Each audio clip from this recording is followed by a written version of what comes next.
Review of your insurance policies recently. Hi, I'm Jim Robinson with Robinson and Stith Insurance. At Robinson and Stith Insurance, we understand the hard work that goes into securing your assets. Whether it is your home, car, business, or boat, you need insurance to protect your hard work. Robinson and Stith Insurance has been serving Eastern North Carolina's insurance needs since 1905. We believe it is not just the policy that serves you, but also the people. Our no voicemail policy means that whenever you call our office, you will speak to a live person who will be happy to help you.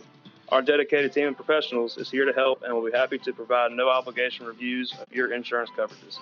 Stop by and see us at 513 Pollock Street.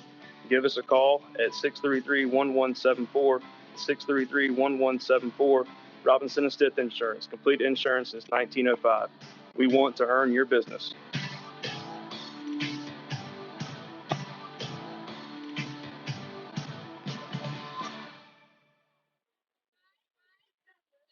Jimmy L. Morris and Sons Contractors in Vanceboro, a proud supporter of West Craven Athletics, is building strong foundations for your grading and paving needs. Grading services are designed to provide a stable and level foundation for your construction projects, enhancing drainage, preventing erosion, and preparing your land for successful development. Jimmy L. Morris and Sons offers paving services that combine durability, functionality, and aesthetic appeal. Call 252-670-6749 and let's lay the groundwork for success together.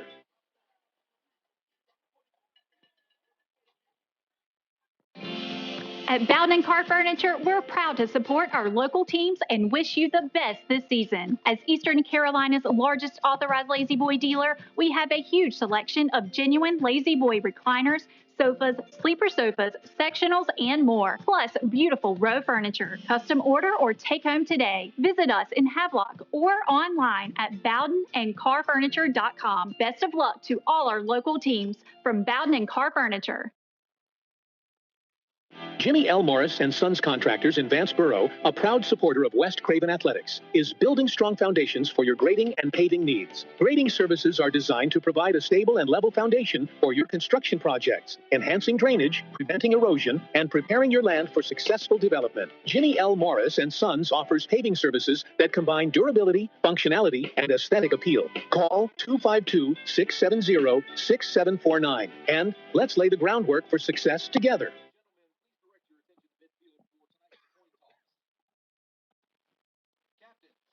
There's nothing quite like the indoor comfort of a Daikin HVAC system.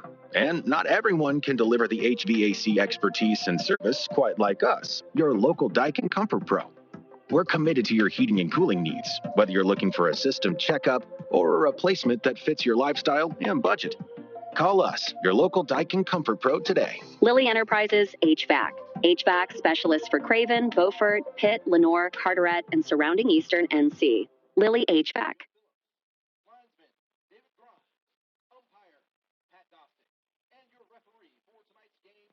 The goal of Atlantic Logging is to offer each of our customers a professional logging operation and top dollar for their timber. In short, you should have a peace of mind knowing that your timberland is contracted to be harvested with an extraordinary, well-trained, experienced, and dedicated logging company to get the job done in a time-efficient manner with precision and professionalism. Call 252-229-9997. Atlantic Logging is a proud supporter of West Craven Athletics.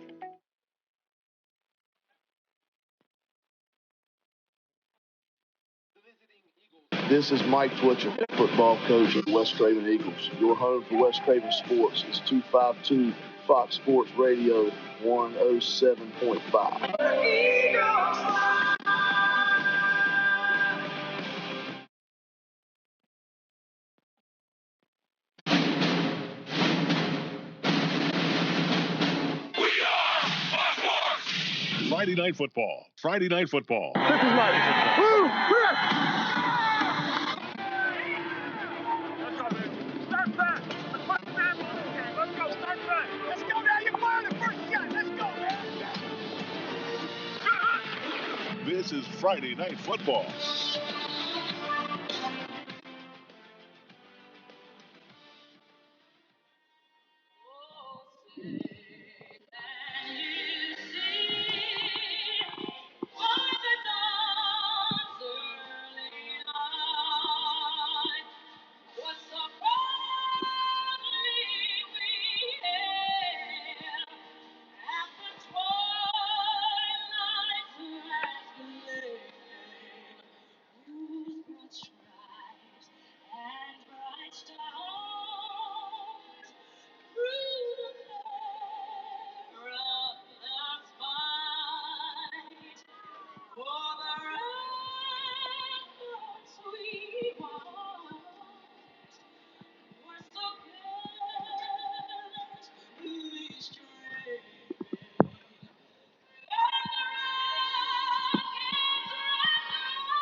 And with that, we welcome you to week 4 of Friday Night Football on 252 Fox Sports Radio. I'm Mark Penicelli, and alongside me, the whole gang is here. Chop Dottie, Bud Vinson, and we are in Farmville tonight at R. Dixon Sauls Athletic Field. Tonight, 2 teams with identical records, 2-1 with a lot of familiarity.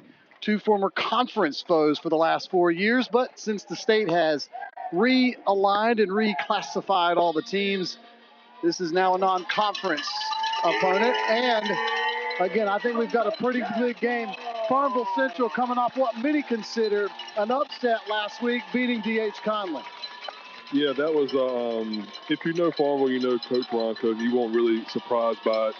But if you're just a fan from the outside looking in, you were pretty shocked, especially after Conley coming off that big win in Northeastern. But I tell you, the quarterback here at Farmville, the triple option they run, and then the way they were able to find the weak point late in the game against Conley's defense and really attack it downfield. And they forced some turnovers on the goal line that really kind of changed that game. So this should be a really good one. You know, West Craven a little banged up with some players out, but we'll see who steps up and fill those roles.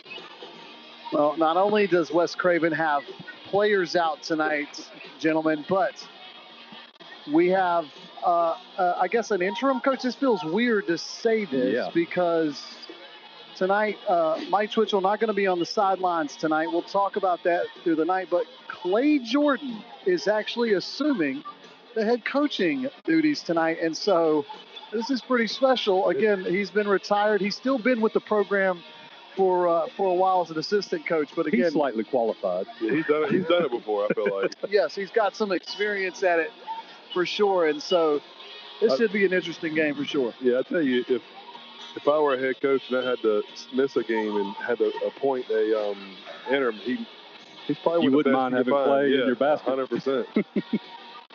Well, this is again the week before conference play begins in the Three Rivers Conference. And so it's a big game, of course, tonight. And I think both teams would like some momentum going in. Again, Farmville Central trying to add to what they built last week. West Craven trying to bounce back after their first loss of the year. Yeah, and this is a good test going to conference. This is a run-heavy team with an athletic quarterback, and we'll see what the defensive staff has planned. But with Coach Twitchell being gone, you hope everybody doesn't try to overcoach or overdo something that they wouldn't normally do, because they feel like they need to step up and fill a void that was left by Coach Twitchell. Farmville Central going to receive the ball first tonight. And so, first off, let me welcome everybody. There are many ways you're listening: 107.5 FM or 252foxsports.com, the TuneIn radio app on your Google or Apple device, or if you have an Alexa device, you can just ask Alexa to play WWNB. You can also find us on Facebook, 252 Fox Sports and Friday Night Football. First down for the Jaguars. A pitch. Trying to get to the outside and some room to run is number 13, Steven Johnson, the junior running back for the Jaguars. He does a good job of really getting the edge right there. Again, you're missing some people, or people playing new spots, and look for Farmville Central to try to find a weak point and really attack it in this triple option offense. Second down. And this play a little less successful on that. Oh, yeah. Johnson with the handoff again, but this time will be Emmanuel Miller in the middle. Like I said, they hasn't really been blocked yet. I think Newbern got up underneath of him a little bit last week because he was so explosive, but I don't know how much you'll get with the dive with number 9 in the middle this week. Got a false start. Flag on the play. False start is the call on the Jaguars. Penalty of the game is going to go against the Jaguars. Yeah, tailback had a little lean to him, and he couldn't hold his water while Well, that wingback was going in motion. Following the 5-yard penalty, the ball will Jaguars be are wearing their colors are black and gold, Gold, yeah, you can call it gold. black pants, black jerseys, gold numerals, white trim, black helmets. They pitch here. And this time trying to get around the left side. And Gardner this time. Gardner to pitch to Johnson. It's going to pick up a couple of yards, but it'll be still shy of the first down by quite a lot. Yeah, nice look, little load option play. It was a great job by Landon McCarty, inside linebacker, to really scrape over the top to the pitch guy, because the quarterback had to get out of his hands quick with Caden Seamster coming off the edge, and that speed option quarterback responsibility. Nate Marshall in the punt for the Now, Jaguars. Farmville has been known to try a lot of fake punts and a bunch of different formations, so West Craven really has to make sure they line up correctly to everything. Yeah, they got 3 bunched over here on the line. Yeah, a little water bucket look, 3 bunts on the far side, 3 bunts in the middle. Really just playing a numbers game right there. Wobbly kick, and West Craven gets away from it. Cuthbertson scared us a little bit as he jumped towards the ball, but he's going to get away from it, and it'll take a Jaguar bounce, and they'll down it about the West Craven 39-yard line. Yeah, that football is oblong. You never know which way it's going to bounce, so you want to stay as far away from it as you can if you're not going to catch it. And I think that's a situation to where, obviously there's going to be somebody to fix that up, but, obviously Coach Twitchell would address that immediately. West Craven tonight wearing white pants, white jerseys, blue numerals with red trim, the white helmets with the Eagle logo on each side. Nice clean look. Oh, yeah. I've always been a fan of white on white. Oh, man. Short run, but stumbled it. Looked like he had some room, but just couldn't get his feet going. That was probably a teasing run by Terrell Dixon. Yeah, that's just a old school GT counter, and with this front, that counter's probably going to hit a little more to A gap than it normally would, and it was there. He just lost his footing. That turf monster. Yeah, that and a little stalemate by the offensive lineman right there. He had a wide stance, and I think he tripped up over the guard or center's right leg. 14s will get a little more carries because I think DeNapoli had a good showing last week on defense, and he'll play a little more Sam linebacker tonight, so he won't be able to carry the ball as much as he normally does. 2nd down and 6. Davis going to keep it himself, and he'll get a couple of yards. DJ Davis on the carry for the They're going to maybe give him a yard. It looks as if he may have gotten to the 45, but they're going to mark him short of that at the 44, bring up a 3rd and 5. Yeah, that's what they call a bash concept. You get running back flow one way, guard tackle pull the other way. Quarterback has a read responsibility. But, if I'm Farmville Central and I'm having to pick 1 to 2 guys in the backfield to stop, my first option is probably going to be DJ Davis. So a good job not letting the running back flow influence them and really read guard pull and get to the football right there. They definitely had the numbers on that play.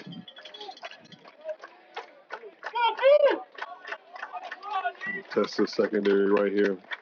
Davis in that shotgun, 2 wide receivers on each side. Davis going to run with it. Has the first down, pass midfield and into Jaguar territory, right at the 40-yard line. Depends on the spot. Maybe the 41, but a nice run by DJ Davis. Yeah, that was a little wing T type mentality. Is 3rd long, spread you out. My best play is going to be trapped right up in the middle. So good call right there. I was trying to remember I don't know who I was speaking with earlier this week. I said we could call this the epic DJ battle. DJ Gardner, quarterback for Farmville Central, an incredibly athletic and talented quarterback, and DJ Davis. Again, 2 incredible athletes. Davis here on 1st down, fakes the handoff, going to run with it inside the 40, still on his feet, inside the 35, and they stretched him out pretty good. Got the 1st down, I believe. Mark him out at the 30. Yeah, West Craven's bread and butter is that jet quarterback power read, and number 6 flew upfield. Very easy read for the quarterback right there. Number 6 flew upfield, gave him a easy read and an easy lane to run through for a gain of probably about 11 or 12. If you're listening or trying to watch, again, be patient. We are in an internet challenged zone in Farmville, and be patient. We will have the video up, what we can get up there on YouTube, and we'll have a link on our Friday Night Football Facebook page a little bit later tonight. But thank you for those of you who are here. Davis on first down, pumps, now trying to run with it. Throws, and it's complete to Carmen. Carmen has the first down, cuts back inside and close to the 10-yard line. It'll depend on the spot. Yeah, good job by DJ keeping his eyes downfield and his feet moving right there. Stepped up in the hole, got some people in coverage to freeze a little bit, and number 22 is quick, and he found a little soft spot, sat down, and made an easy completion for DJ. He faked me out with that pump fake. The 11-yard line, first down and 10, West Craven.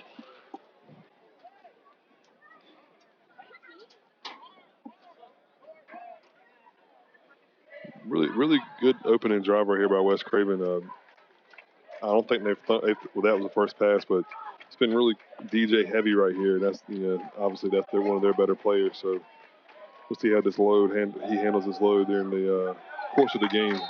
Dixon with the handoff, and he gets maybe a yard. Depends on the spot. Royale Taylor on the tackle. A little more Dixon no gain on the play. carries here down and 10 for West Craven in the first quarter. Yeah, I think that's going to a telltale sign that you're going to get more number 0 than athlete on defense, which, again, last week he looked really good against a really athletic New Bern team. It's hard to go both ways in high school nowadays because everybody plays so hard and it's such a physical game that the best teams are able to two platoon and keep 11 on one side of the ball without too much crossover. Now, I actually give no gain to Dixon, and I think the Eagles are going to have to call a timeout. So let's take one with them. You're listening to Friday Night Football on 252 Fox Sports Radio, 107.5 FM. Daikin HVAC system. And not everyone can deliver the HVAC expertise and service quite like us, your local Daikin Comfort Pro. We're committed to your heating and cooling needs, whether you're looking for a system checkup or a replacement that fits your lifestyle and budget. Call us, your local Daikin Comfort Pro, today. Lilly Enterprises HVAC. HVAC specialists for Craven, Beaufort, Pitt, Lenore, Carteret, and surrounding Eastern NC. Lilly HVAC. This is Friday Night Football.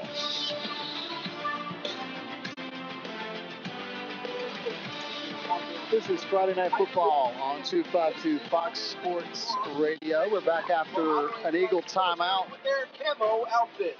Thank you, students. Yeah, a little scoreless. A little confusion in the huddle. I think they just, make sure they get everything right. A little quick start on the right tackle. Oh. Flag on the play. I'll tell you, the false start is the call on West Craven. The dead ball penalties, the pre-snap penalties, especially after a timeout, that is nerve-wracking. Absolutely. I don't have any hair to pull out. I guess goatee hair maybe, but. Following the penalty, the ball will now be spotted at the 16-yard line. Second down and 15. The second and 11 now, second and 16. They are knocking on the door. Yeah, down here in the red zone, the field shrinks, and you can't run a safety off it so far. So, it becomes a true 11-on-11 down here in the red zone. 5:48 as we're just past the halfway point of this first quarter. Eagles 3 wide receivers on the near side. And Davis put a little extra mustard on that throw to Carmen. Unfortunately, it was a little too much mustard. He had a defender in his face and had to get it out early with emphasis. The play was there. The play call was there. It's just that they forced a little bit more of a sidearm throw, which is a little more of an errant throw around the defender. But if he caught it, they were blocked up pretty well in the end. They were man up. So I think I don't know if he scores, but he at least gets some yards back, makes it an easy third and manageable. It's 4-down territory.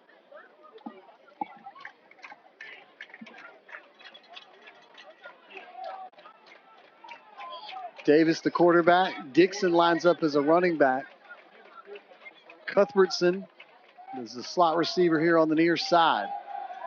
I would look for him, but Davis is looking that way, and now going to try to just run with it. Inside the 10, he's going to spin. Inside the 5, and he's still on his feet trying to drag Jaguars, and he does into the end zone for a touchdown. What effort. My goodness. Yeah, what a tough run that was when he running that real estate, had his eyes downfield. Good job to tuck it and, good tough run right there on the sideline. Not a whole lot of room to work. Just kind of put his shoulder down, kept his legs churning, and that's what a lot of coaches say the weight room does for you. I tell you, it almost feels like they've got a guy dedicated to him almost every play. He's got somebody on him. He just happened to outrun him that time. Yeah, you have to know what number 6 is if you're playing West Craven High School. The kick is up, and it is no good. Right. Oh, my. We'll take a quick break. West Craven leads 6-0. And you're listening to Friday Night Football on 252 Fox Sports Radio.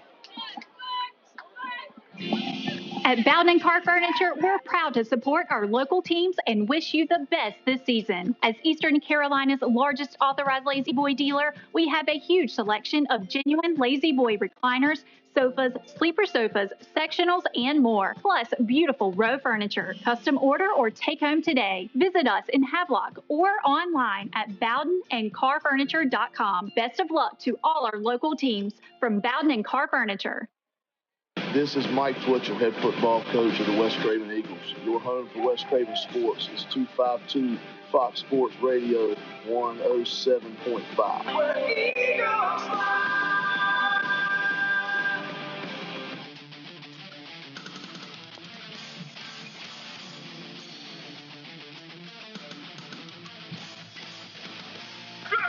This is Friday Night Football. So we're back, ready for the kickoff. It's going to be a return for the Jaguars up past the 25 and close to the 30-yard line. And that's where the Jaguars will set up their second offensive possession of the night. I want to welcome everybody again. I'm Mark Penicelli, alongside me, Chop Doughty, Bud Vinson. Happy to be here with you, Mark. I am elated to be with both of you gentlemen. We tried out some of Farmville's cuisine downtown earlier tonight, by the way. Where'd y'all go? I'm going to let Chop. What was the name of the place? It was a Mexican restaurant. Yeah, La Cap. No, let's just wait. Maybe we should look it up. Let's wait. I'll look at my phone later. We'll look up the directions. We don't want to misname one of the establishments here. Handoff here on second down. B.J. Gardner with the pitch to number 17, Jamarian McDowell. Yeah, it looks like they tried to go straight to the linebacker there and double up on McCarty, and Manuel Miller really made a play for not being on the block the inside. He's such an athlete, and you really have to make sure you block in no matter what the play is. Gardner's going to keep the ball himself and try to run for the first down, and he can't. He's going to be short to bring up a fourth down. And the Jaguars tried a little hurry up on that play, I think, to try to get West Craven a little off guard, maybe with their hands on their hips, but not the case. Now 4th and 4. It was a good play by the Napa. They were playing linebacker for the first time, starting for the first game. That's what an athlete like that on the edge will give you. And we got some movement on the line. We also have one of the Eagles jump, so I believe, and it's going to be a false start on the Jaguars. Gardner trying to get the Eagles to move because there's certainly enough for a penalty to move the chains, but instead gets his own man to move, and that's going to bring up a 5-yard penalty, and that seems a little too far for Coach Cook to go for it. Yeah, I mean, it's always the, you go for the hard count once, twice. If you don't get them to jump, a third time it's really hard for your offensive lineman to hold their water that long, especially if you have a play called after the hard count. He's trying to get out there and make sure you get the first down. So that was the longer the hard count goes on, the more likely the offense is going to jump in the defense. Cuthbertson is lined up at about the 40-yard line. High snap, but it's going to be blocked. Emmanuel Miller with the block, and he's trying to scoop it up. And he won't. It'll be picked up by a Farmville Central player and down at about the 12-yard line. And Emmanuel Miller was trying to do the scoop and score. Of course, it's still going to be an Eagle first down. But yes, there is an injury on the field, and timeout called on the field for an injured player. We can't see who the player is, but the training staff has arrived. Yeah, you hate to see a player down, but if you're talking about the actual play in the block punt, you really want Emmanuel Miller to get that and get in the end zone right there. That was, again, that's a risk you take with that spread style punt, especially with a kid like in a motor like Emmanuel Miller has. I mean, I don't know. I don't know if you just block him and hope to get the kickoff, but you cannot leave him one-on-one with a head start of steam. And I think he's going to make that play 9 out of 10 times. We're going to take a break while they attend to the injured player. You're listening to Friday Night Football on 252 Fox Sports. 6-0 West Craven. 3:35 to go in our first quarter. Have you had a review of your insurance policies recently? Hi, I'm Jim Robinson with Robinson & Stith Insurance. At Robinson & Stith Insurance, we understand the hard work that goes into securing your assets. Whether it is your home, car, business, or boat, you need insurance to protect your hard work. Robinson & Stith Insurance has been serving Eastern North Carolina's insurance needs since 1905. We believe it is not just the policy that serves you, but also the people. Our no voicemail policy means that whenever you call our office, you will speak to a live person who will be happy to help you. Our dedicated team of professionals is here to help and will be happy to provide no obligation reviews of your insurance coverages. Stop by and see us at 513 Pollock Street.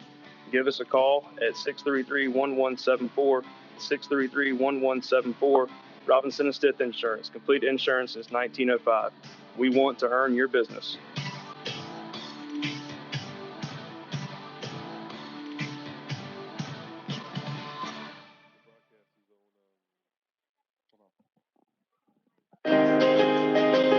Our experience, dedication to excellence, and project site cooperation set Bryn Glass apart from other glazing contractors. In business since 1989, Bryn Glass strives to provide a professional and pleasurable experience throughout the construction process. We invite you to visit our commercial gallery for an overview of our completed projects. The homeowner is the sole focus of our residential division. Through extensive conversation and planning sessions, we come to understand the look and feel a homeowner's desires. Our mirrors are all cut to fit the area, and we offer several edgework custom options for you. Our shower enclosures are all custom designed and fabricated to fit each application.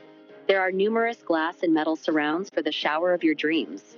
As a finishing touch, we offer a wide variety of bath accessories. Call 252-637-4996 for Bryn Glass, a proud supporter of West Craven Athletics. This is Mike Fletcher, head football coach of the West Craven Eagles. Your home for West Craven sports is 252 Fox Sports Radio 107.5.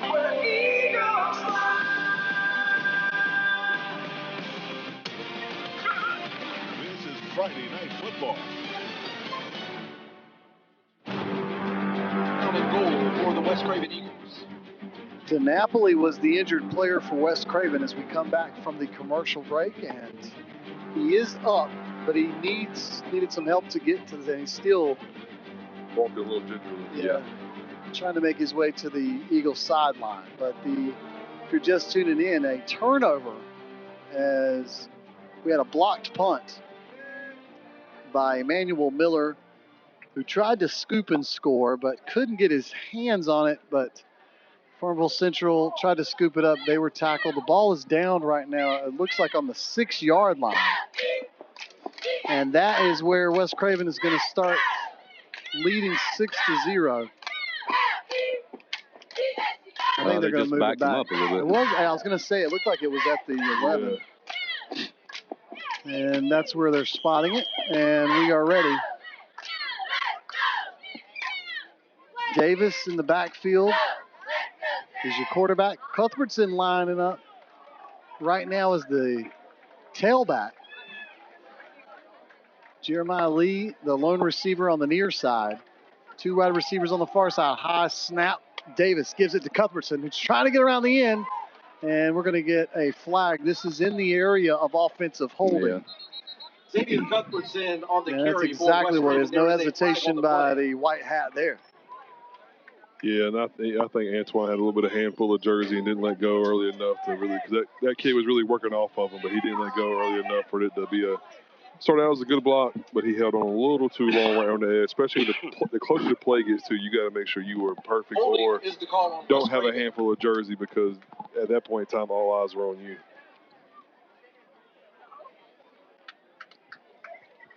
A little bit of delay getting everything going, but I guess the officials are just trying to make sure they get the right Following the penalty, spot, the ball will be spotted and at the 20-yard they will spot it at the First 20. down, Remember, 10 yards from the spot of the for foul. West Craven.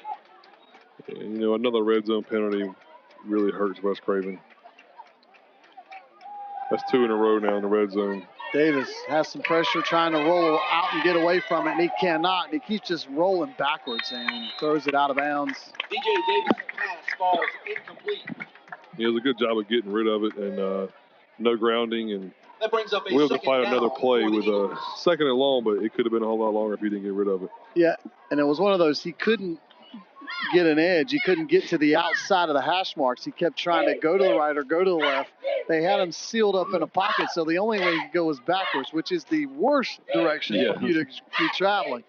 Yeah, I mean, Farmville's got some athletic ends, and they're able to run a little bit, and they took really good angles to keep DJ from getting outside. There was a really good job of the Farmville defense.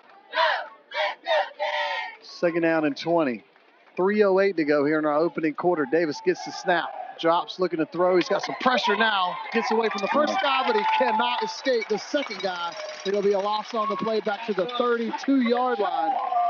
And this will be a third and number 8, Nate Marshall. 32. For Farmville Central. Yeah, it was a nice 6-man pressure. A little bit of a delay pressure up in the middle.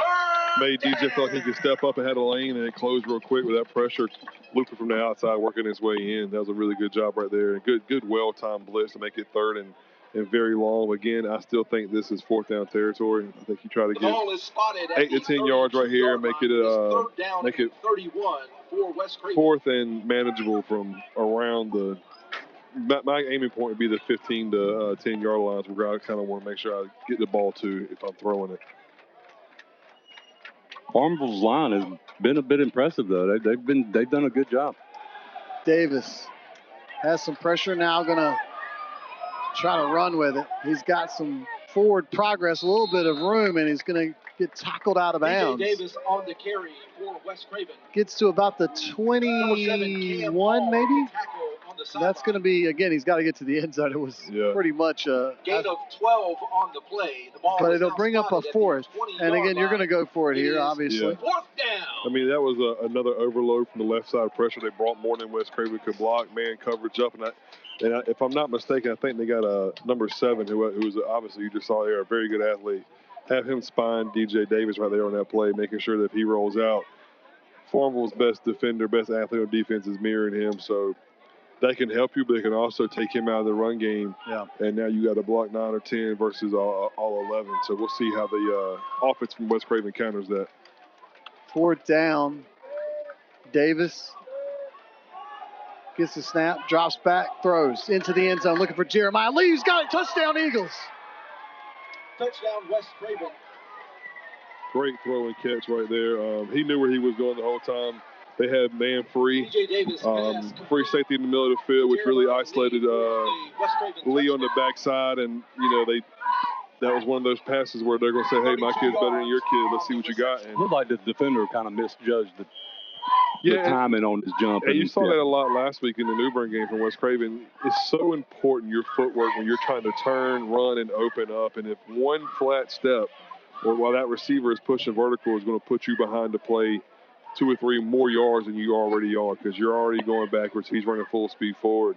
And then, your feet work has to be perfect down there in the end zone. You're going up on somebody's highlight reel. 2-point conversion attempt now for West Craven. Davis pulls the ball away from the running back, but he has nowhere to go. Going to lose some yards on the play, but West Craven increases their lead to 12-0. We'll come back. This is Friday Night Football on 252 Fox Sports. Farmville Central 0.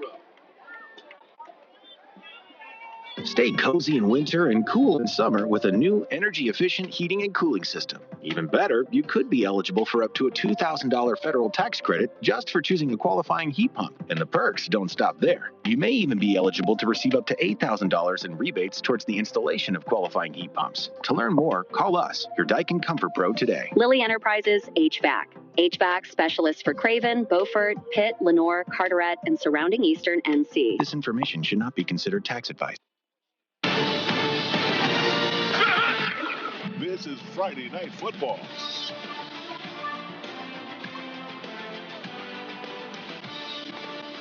Eagles lead 12-0 on Friday Night Football on 252 Fox Sports. The Ville, which is donned on the back of every Farmville Central player's jersey. Again, if you're listening on TuneIn or online with your Alexa device, black jerseys, black pants, those gold letters, and again, the Ville. The kickoff is dropped and then picked up. Yeah, but good news for Farmville Central. They will hold on to it. A modest gain to about the 30, but that's not a bad place to start offensively. No, it's not. And, I think anytime you see a guy like that who's back there, who's mainly for blocking, it's not a bad target to try to kick to, because usually not spending much time, his practice time fielding kicks. Gardner, the quarterback for the Jaguars. Pitch. And Johnson is going to get upended. He's going to lose some yards. That was Cufferson playing a little DB. They're having to substitute guys in and out with so many injuries they already have, and then, DeNapoli getting hurt in the last drive. So I'll tell you what, that was somebody who doesn't really play a whole lot of DB. I know he practices. That was a textbook shoestring tackle against that option attack right there.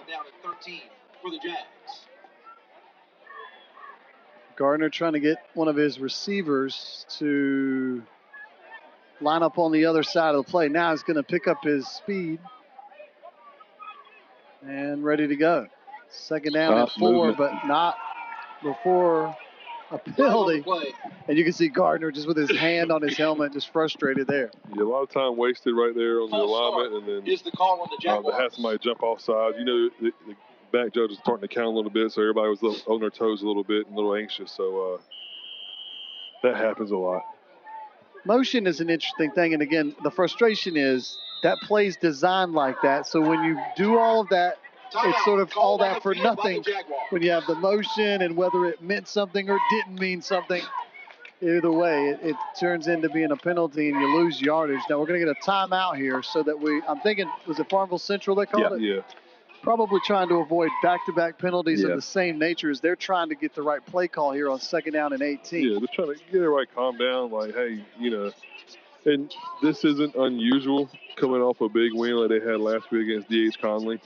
And playing a team who's coming off of, a tough loss to New Bern. So one team comes out with a perfect, other team comes out and not complacent, but kind of like, we beat D.H. Conley last week. They beat Northeastern week before that. So you start looking at it like that, you can really blur your vision of what of the game-by-game mentality. On the 22-yard line, second down and long for the Jaguars. Gardner in a pistol, man in motion. Fake the handoff and a quick pass, and it's complete. Has room inside Eagle territory. Cuthbertson is going to bring him back from behind. Yeah, he got behind everybody. Yeah, and that's, with the triple option offense, and they ran through their triple fakes and everything, and, that guy's been inside releasing, getting linebacker, inside releasing, getting linebacker. That time he inside releases and slip past the linebacker. It's an easy throw and catch when that play action off that triple option right there. Really good play call. It is. Gardner going to run it, and going to get to the 20 and just inside the 20. They'll spot him at the 19. Yeah, what really makes that effective, too, is the guy who he play action fakes to is the guy he throws to. And a lot of times defensively, when a guy's the play fake, you check him off as in, okay, that guy's a decoy. I don't need to pay attention. And he was just fast enough to get behind the defender on that play, and that's what's put Farmville Central here. Now, short carry is going to bring up a 3rd and 6, but that may have been the last play of the first quarter. And we'll see. They're going to try to get a play off here before we're done, and they will. Here on 3rd down, screen pass to Johnson. Johnson stiff arms one Eagle defender, but the second one is going to bring him down after a gain of about 2 yards. And when we come back, Ron Cook will have a 4th down inside Eagle territory. Eagles lead it 12-0. You're listening to Friday Night Football on 252 Fox Sports Radio, 107.5 FM, WWMB.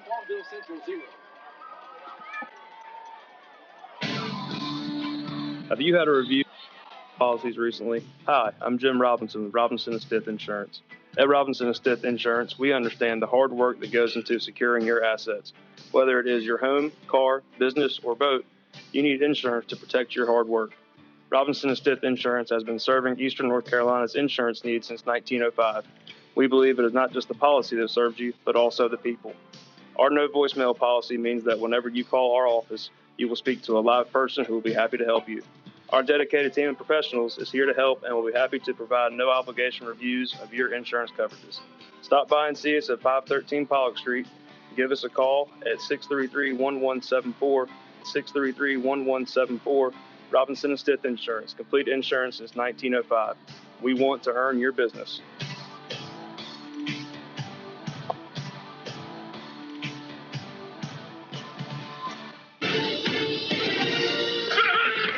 This is Friday Night Football.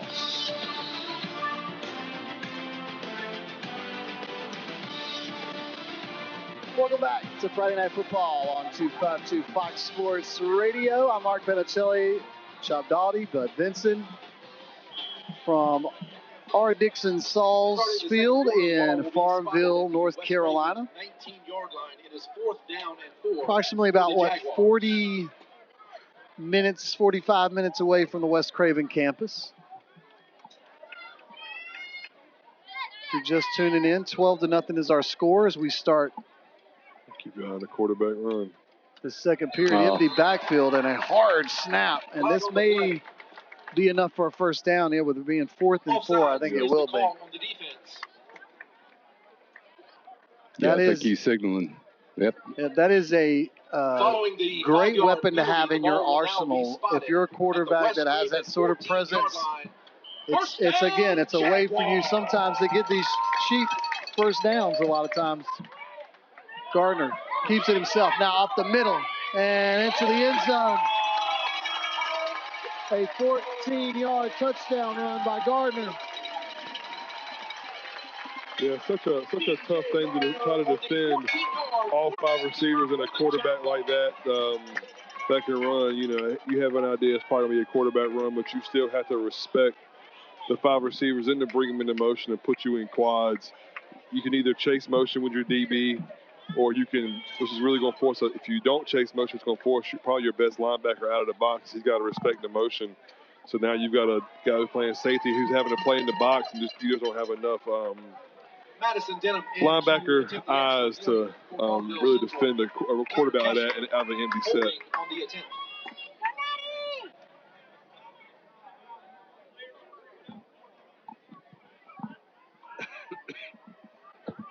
Comes the extra point attempt, and it is 2 points. How about that? Yeah, that was big, making a 4-point game. Nate Marshall on the reception. You said they were known to try some tricks on the kicking game. Yeah, I mean, whether it's punt, PAT, field goal. Can I give a shout out to the kicker, Madison Dennison, who threw her body up into a little bit of a sacrificial situation where you're the decoy. They're thinking you're going for the 1 point. Got a little contact. And again, when it's a fake, the kicker's open game. Wow, so I'll give credit. The young lady stuck in there and did what she had to do. So that was it was a really good fake. I know the holder popped it kind of early, but she carried the fake out and had her follow through, which made it really really grab the eyes of everybody and put you really in man coverage. So a 4-point lead now for West Craven, who is going to get the ball back here. We're just 13 seconds into our second quarter. Yeah, it looks like West Craven's walked the returners up to about the 20, and either one of those speedsters. I think each one took one back, and I think Culbertson took 2 back last week. So very dangerous return men with their heels on the 22-yard line. So we'll see what happens with this.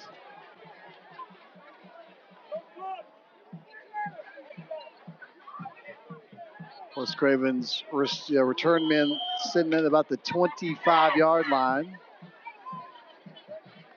Have 2 deep.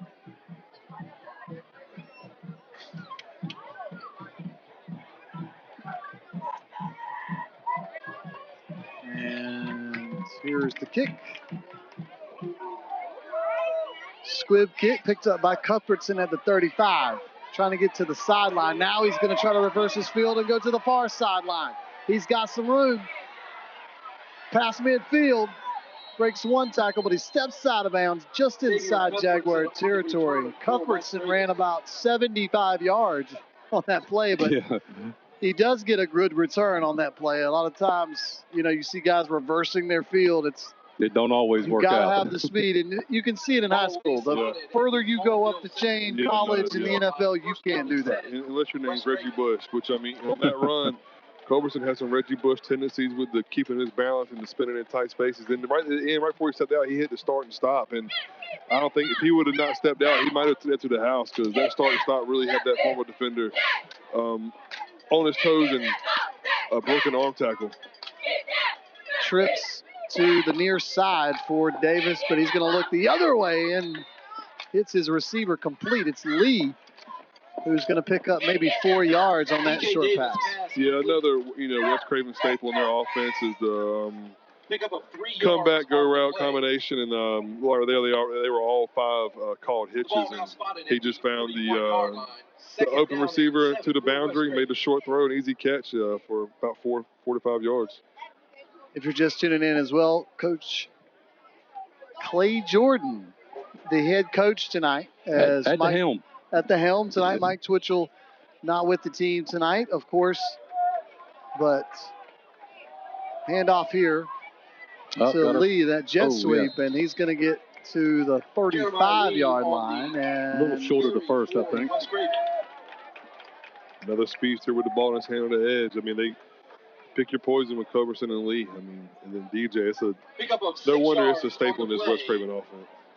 It is from an offensive standpoint, again, we've seen years. Coach Clay Jordan's done some phenomenal jobs, but I remember, and again, back in the even 90s, when teams were still running a lot. You do see options and wing tees and that still in high school, but in the 90s, he was running the run and shoot, which, again, we're talking about, a little different for high school level, but not afraid to put the ball in the air, for sure, historically. My son played for him his last year when Justin Hardy was the quarterback. Yes. And there was a lot of the short passing, run and shoot type offense. Yeah, I've been on the other side of the ball of that as a player and a coach. And sometimes if you didn't have the horses, which a lot of times we didn't, along with those West Craven teams, it was a long night. Quick night, but a long night mentally. Well, and again, it's an interesting thing because he's been retired from the head coaching side for a while. And then he went to New Bern for a while and did some offensive coordinator duties. The New Bern team won the state championship in 2012. He finds his way back to West Craven, where he's helping out on the offensive coordinator side there. Mike Twitchell takes over as head coach, and they've had a great working relationship. And again, abnormal circumstances for tonight, so it's just not often that you can just reach in your sideline, as you well know, when these situations happen, and you have to have the next man up mentality is in coaching as well, but to be able to pull from a legend is pretty amazing. Very, very fortunate for them, and again, so many years of experience under that headset across the field right there is unreal. West Craven, a little short yardage. Can we call this the tush push? Yeah.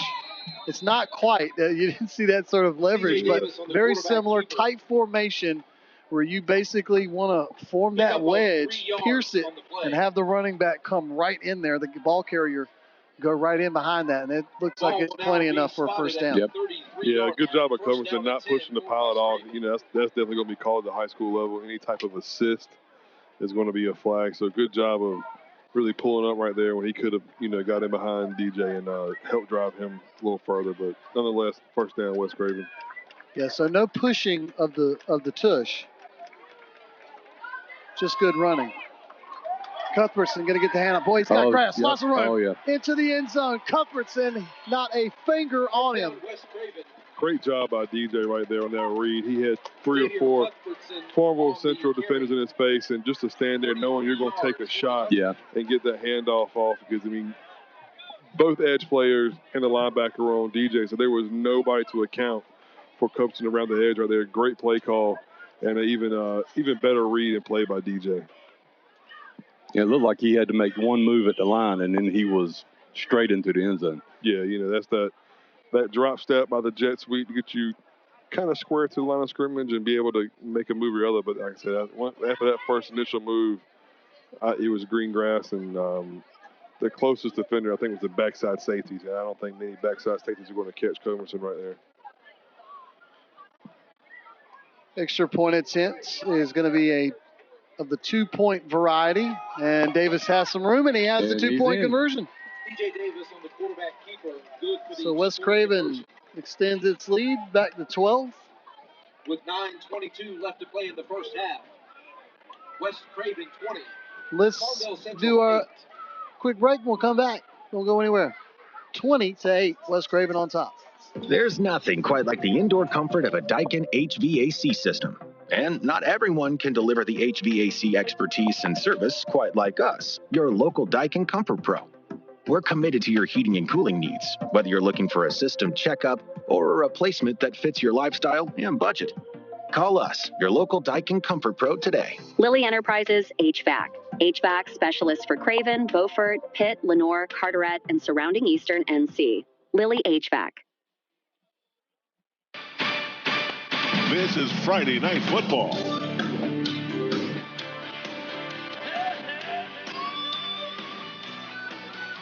To Friday Night Football on 252 Fox Sports Radio. Mark Penicelli and Bud Vinson, Chop Doughty.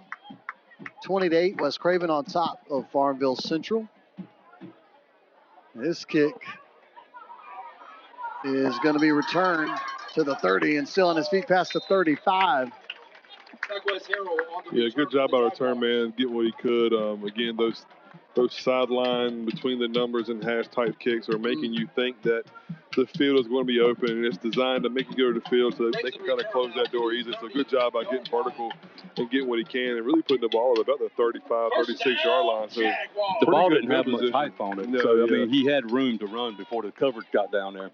Yeah, last week you saw some in Wilson Prep and previous weeks, you saw kids kind of push that to the field, which West Craven wants. That was a good job of just getting north and south. First down, Gardner pumps, looking to throw. Now he's going to tuck it and run. Ooh, a jarring hit. Helmet comes flying off. DJ Gardner on the quarterback keeper. And let's see where they spot Gardner's run as the Jaguars are going to go hurry up here. Well, they're going to have to pause to get 21 off the field. His helmet came off. He can't play. So again, Landon McCarty, one of the tougher players on this team, but BJ Gardner is a load back there at quarterback. Handoff and nowhere to go. We're going to get a flag on the play. Now I wonder if this is going to be a face mask on West Craven. Yeah, I don't know. I can't tell if he grabbed the face mask or he grabbed the V in the neck, but either way, you're going to get that call. Face mask is the call on the defense. Flag came in way late, so. Yeah, it might have been influenced a little bit by the quarterback, but you did see the head move. I can't say 100% he grabbed the face mask because there was a lot going on, but a lot of times Emmanuel Miller, if he lays a lick on your head's going to jar anyway, so you never know what the actual play was. Following the 15-yard penalty, the ball will be spotted at the 44-yard. Jaguars not wasting any time. As soon as the ball's set, they're ready to go. Gardner now looks on both sides of the set. He's calling out to his receivers and puts a man in motion. Jet sweep, hands off. And has some room inside the 35 and inside the 30 and up into about the 28-yard line. A nice run. It looks like Dickinson, I believe, on that run. Yeah, number 15 down here on the edge for West Craven. Timeout called on the field. He got off the block, but he got off the block to the inside. So then that put him and the defensive end and the flowing linebacker all technically in the alley and gave the edge to the jet guy. And what you really want to do is get off the block like he did, but you want to rip to the outside and force that cutback to your flow because you never want two, much less three guys in the same essentially gap is what they just did right there and give a kid like that with that type of speed the edge. The injured player is up on his feet and to the sideline, and so we should be ready to go. Here's the officials huddling at about the 27-yard line. Now we're ready to go. All right, Chop, I didn't get to this. Was a good time. It was Mi Cabanita. Yeah, Mi Cabanita. That's the restaurant we went to earlier tonight in Farmville.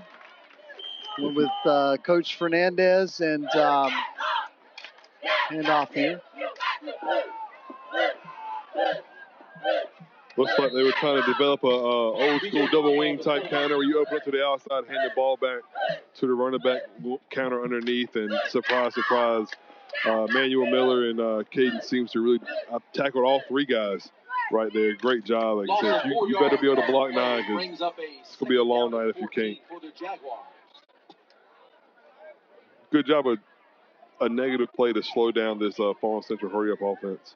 Yeah, they definitely have been able to move the football, and I think this hurry-up has been very effective as well. Gardner. This is a design run, and he's got a little bit of space, but it closes up pretty quickly. He gets close to the original line of scrimmage, but about just a yard shy. short of that, yeah. Yeah, a little bit of an RPO. If, you bubble the running back out, the outside backer goes with him, you tuck in and run, which he did. But again, good flow by the inside linebacker, and then again, Emmanuel Miller flow from that D-line spot, was able to lay a good lick on the quarterback. And every time you got a quarterback running as a D-lineman, you really want to get a good lick on him. Going to roll out and throw it, and it's incomplete. He was pressured pretty early on in that play by number 9, Emmanuel Miller. I don't think he was touched on that play. I don't know if they kind of roll away from him, but I don't know. I mean, if I'm an offensive coordinator blocking or trying to run against Emmanuel Miller, I'm like, hey, let's get the running back in there. Let's get one of these guards some help because that guy, he really is a force on the inside. 7:03 to go, man in motion for the Jaguars. Fake the handoff, quick throw, and it's overthrown. He was looking for Johnson. Yep, same two in the backfield.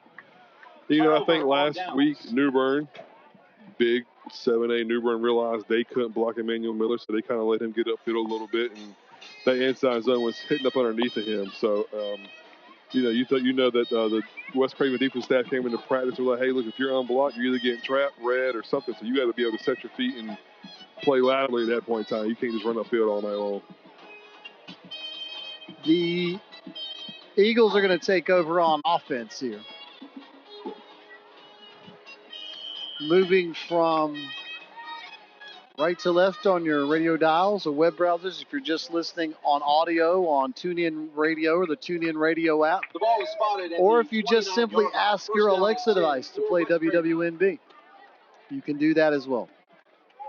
Another empty set from West Craven, which they haven't shown a whole lot this year. I mean, a handful of times, but it hasn't been their thing. They'll put Cuthbertson in motion, and Davis is going to try to run with it and nowhere to go. You actually lose a yard or two on that play. Yeah, and if I'm Coach Fitch right here, I'm understanding that they're going to leave the box as full as they can when I'm in empty and try to stop DJ from running. So you want to see them take a shot to one of these speedy receivers where 10, 22, 18, or they're 5 on the backside. All 4 of them can really roll. So look for a little more empty and a little more, if they're going to keep playing you cover 0, I wouldn't mind taking a shot with one of my speedsters, especially when they're in the slot. You got the whole field to kind of throw them open to. Yeah, and I would say if you're going to go empty, too, you got to throw it a couple times to open up that run for Davis, too. Got to keep them on their heels. You still got almost a 6-man box and you're in empty. Davis drops back, has time. Now he's going to throw it on a comeback route, and we'll see if it's completed. They say no, didn't hold on to it. It bounced off his glove. I mean, that was, I don't want to say it's an easy catch, but when you're coming back, sprinting backwards to the quarterback as the ball's dying for about a 8 to 10 yard sprint and having to go low, it's a little bit of a hard catch. You want to see him really not, they have to leave his feet right there, just drop his center of gravity and put his big paws down there and almost turn into a shortstop. Third down. But you can see Farmville Central's not really worried about getting pressure as much as they are keeping DJ in the pocket. So we'll see how the offensive staff at West Craven counteracts that. It kind of kills your idea of running the screen, but it may open up some other things. They're going to go empty set again, 3 wide to the near side, 2 to the far side. Pump's now going to throw. He's looking for Cuthbertson, who's in double coverage, and it's incomplete. Pass was just a little off. Cuthbertson had to go up and make an adjustment and just couldn't. But again, there was 2 Jaguar defenders. Yeah, and he had a step on the guy, and I just don't think there was enough in the throw to keep him running. He had to slow down, come back to the ball, which allowed the guy he had beat to catch up and allowed the safety in the middle of the field to come over the top and help out. So it was, while the throw was the correct read, it was a little late and a little underthrown for Cuthbertson, who had a step or 2 on the defender right there. Punt team on for the Eagles, who lead 20-8. Booming kick. It's going to drop at the 40 and then just sort of die there. And that's that football shape doing whatever it wants to do. Yeah. What you always heard is, if you didn't know your shapes, you're really confused at practice. It's oblong. It's oblong. How long is oblong? I don't know what you're saying. Sometimes it's really long, but in that case, not so much so. Jaguars back on offense. A little bunch trip set with the tight end over here. Quarterback going to try to run it, but he's going to be hauled down. Yeah, great job, 15. Get in that pitch lane, and great job of squeezing to the quarterback right there. That was all facets of that triple option were accounted for early and quick. Loss of 3 yards on the play brings up a 2nd down and 13 for the Jaguars. That was a nice tackle on the play. A couple of Eagles on it, but Jaden Garris with the initial tackle, and then Emmanuel Miller's going to blow this play up, and he's done that a lot this year. Yeah, him and Shereen Morris, who's down here playing this low safety outside linebacker position, has really been a staple in the last 2 plays of getting in the pitch lane, forcing the quarterback or the running back to keep it, and then really falling inside and helping out with the tackle. So good to see 2 or 3, sometimes 4 West Craven Eagles make the tackles here. Another empty set by the former Central offense. Man in motion. Take the handoff. Quarterback going to run up the middle, and he's got some room and trying to get the first down, and he does. To midfield and finally pushed out of bounds. Oh, now we're going to get some little shoving out of bounds, but. Yeah, that's one of the ones where as a referee, you got to be able to understand the situation and get to the sideline, because that was an unnecessary shove by the former Central player on the sideline. But again, couldn't see it because of the crowd. But referees really got to make it a point to be able to see the after the play answers like that. Yeah, West Craven's been tested 2 weeks in a row with emotional football, so good job of not responding right there. Absolutely. Quarterback going to keep it himself. Has about 4 yards inside the 45 to about the 43. Yeah, a great tackle by Mikey Wilson, flying down from that safety spot and bringing him down by himself. And I know Mikey real well, and looking at him and the quarterback, I bet the quarterback has probably 15 to 20 pounds on Mikey, and really good job of sticking his nose in there and bringing him down and on contact. Man in motion. They'll give it.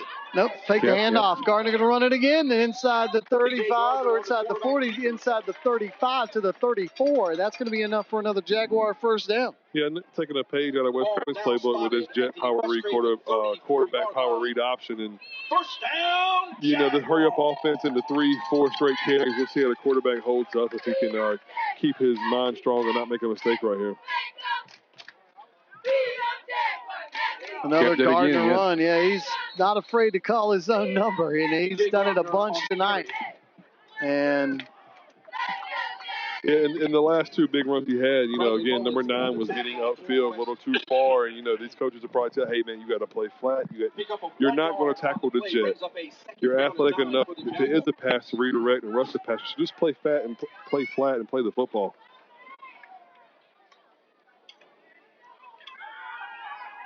Gardner this time going to throw it, and we're going to get flags. This is going to be pass interference. Pass falls incomplete. There is a flag on the field. Yeah, a little too much hand fighting for me. Yeah. It's both ways, but they're always going to call on the defense.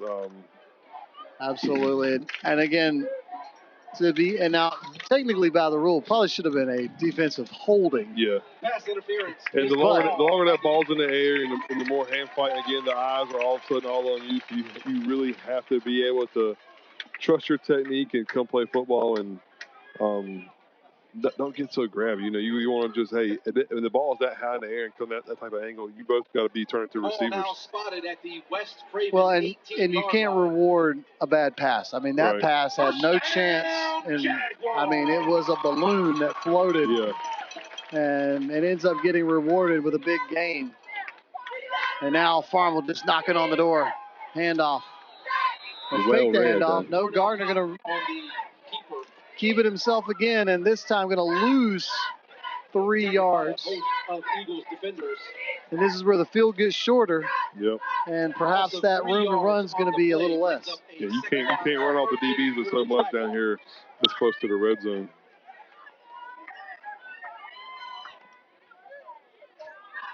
Quarterback run again, and this time going to be tackled inside the 15 to the 14-yard line. Yeah, they're snapping the number 7.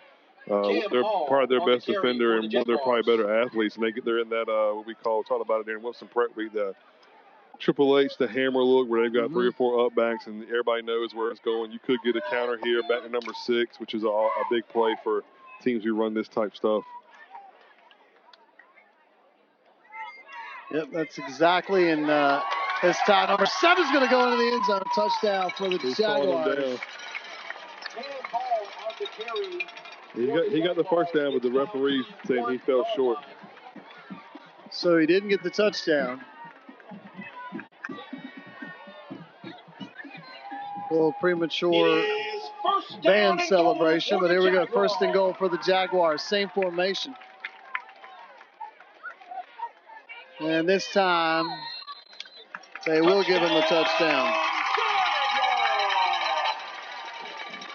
Yeah, number 7 is a big, strong athlete. Now, that was just power football.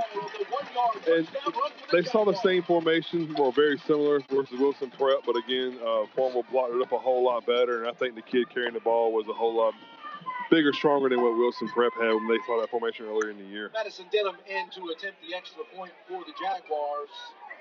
Denham. Kessler hold it on the attempt.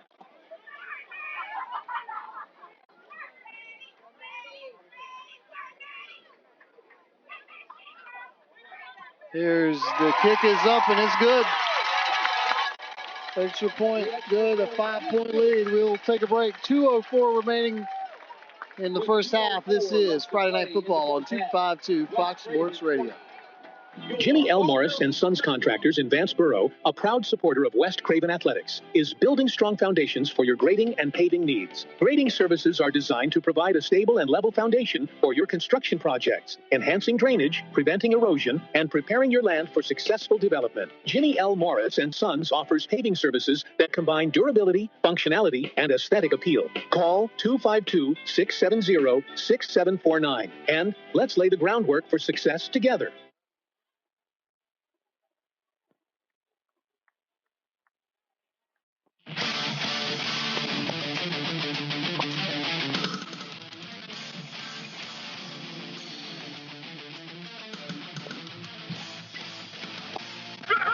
This is Friday Night Football. West Craven 20 and Farmville Central 15. 2:04 remaining before halftime from R. Dixon Sauls Athletic Field in Farmville. Short kick, you got to get on it. And finally, the Eagles will scoop it up at the 39-yard line. That's a live football after 10 yards in the Jaguars. That was pretty almost close. a lack of concentration there. I think, I don't know if he might not even understand the rule, but, I mean, punt, you can do that. You can kind of sit there and see what it does, but on a kickoff, Now you got to go get it. That's a coaching point. Hey, dude, like, I don't care. If it passes the guys in front of you, you better get it early and get it every time. Yes, don't wait for it. Go get it. But West Craven fortunate there to get on offense and with some time to see if they can perhaps put some points on the board. They do lead by 5 right now. Oh, somebody jumped. And some motion. Flag on the play. The Eagles will get the ball to start the second half as Farmville Central on the offense. got the opening kick. Completely dark tonight. Here's our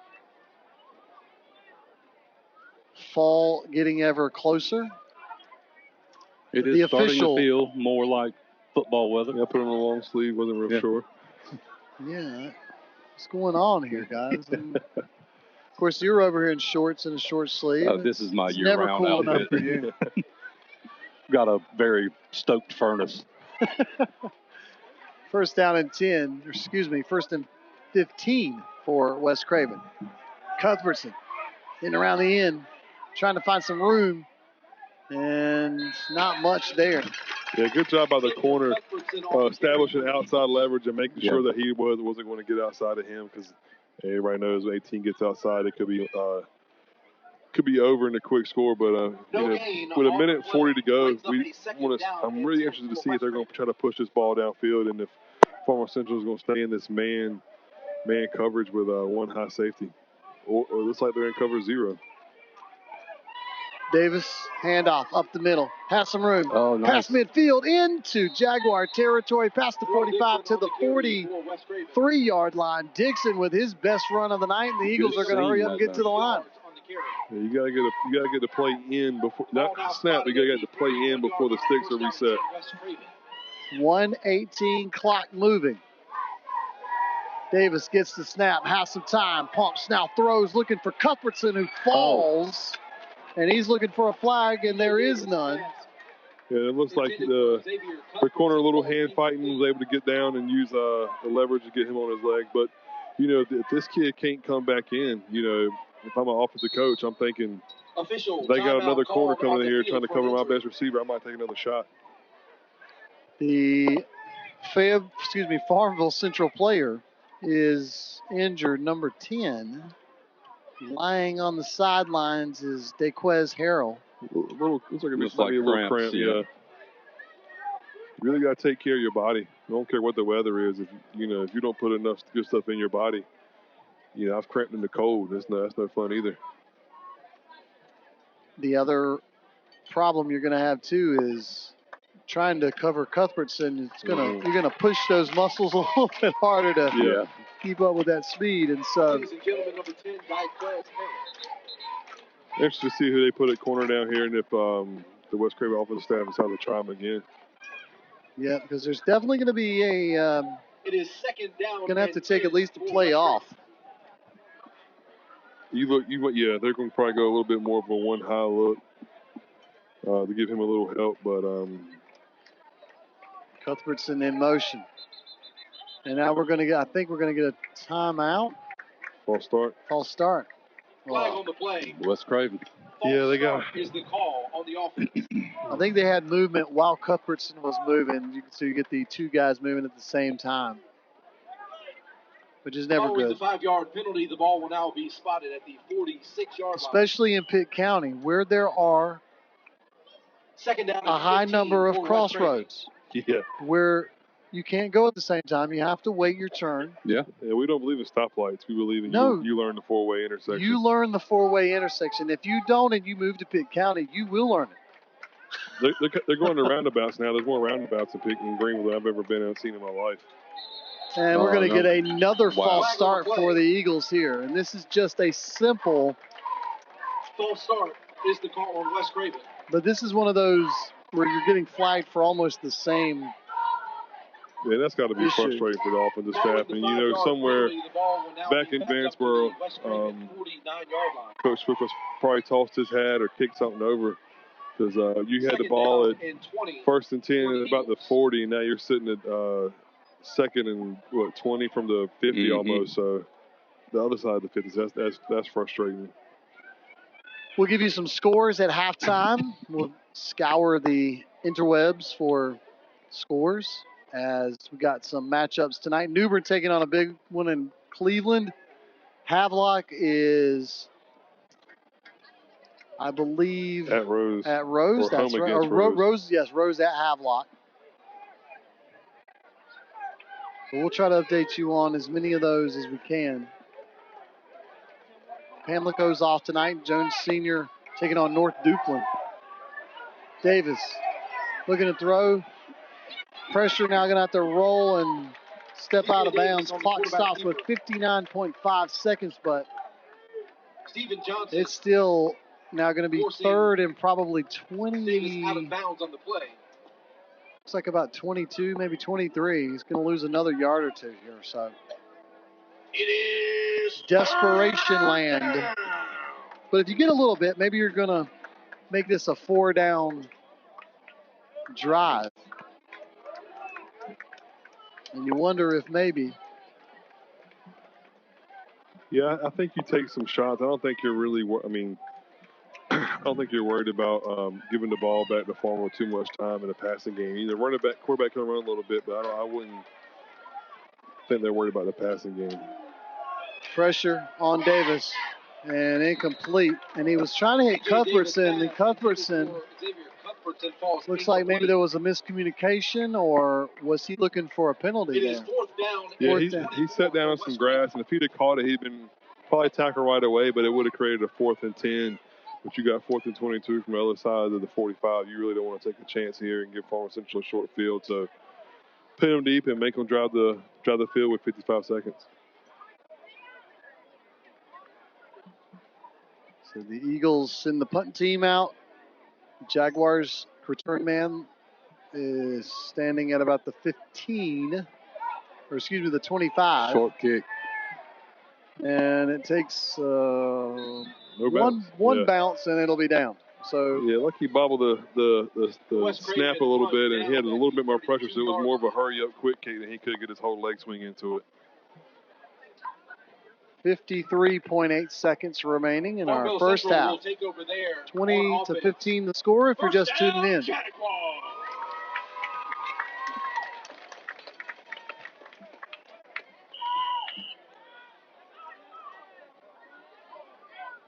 Pistol formation.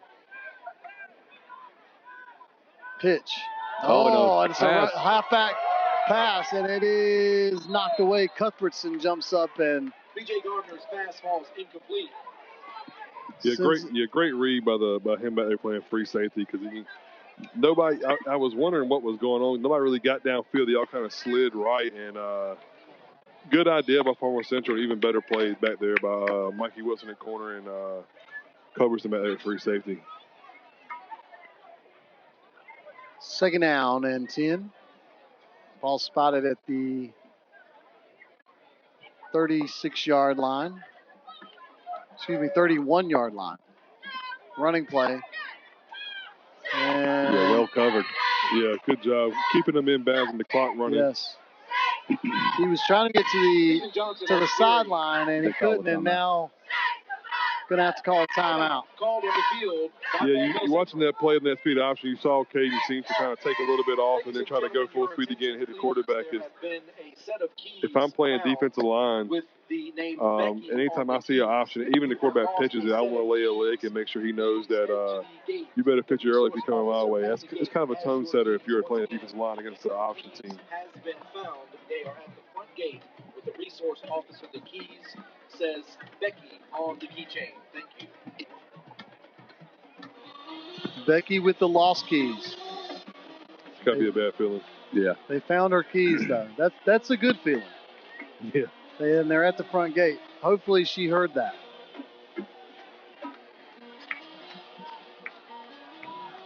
.8 seconds, a 2nd and 10 for the Jaguars, who are lined up at their own 32-yard line. Quarterback run. And has some room. Has the first down and steps out of bounds at the 45-yard line. 28.1 seconds. Yeah, they gave him a wide formation, trying to pull everybody out of the box. Good job of that. That play took a little longer than what you wanted to if you're an offensive coach. You get about 10, 11 yards. We'll see what they do right here.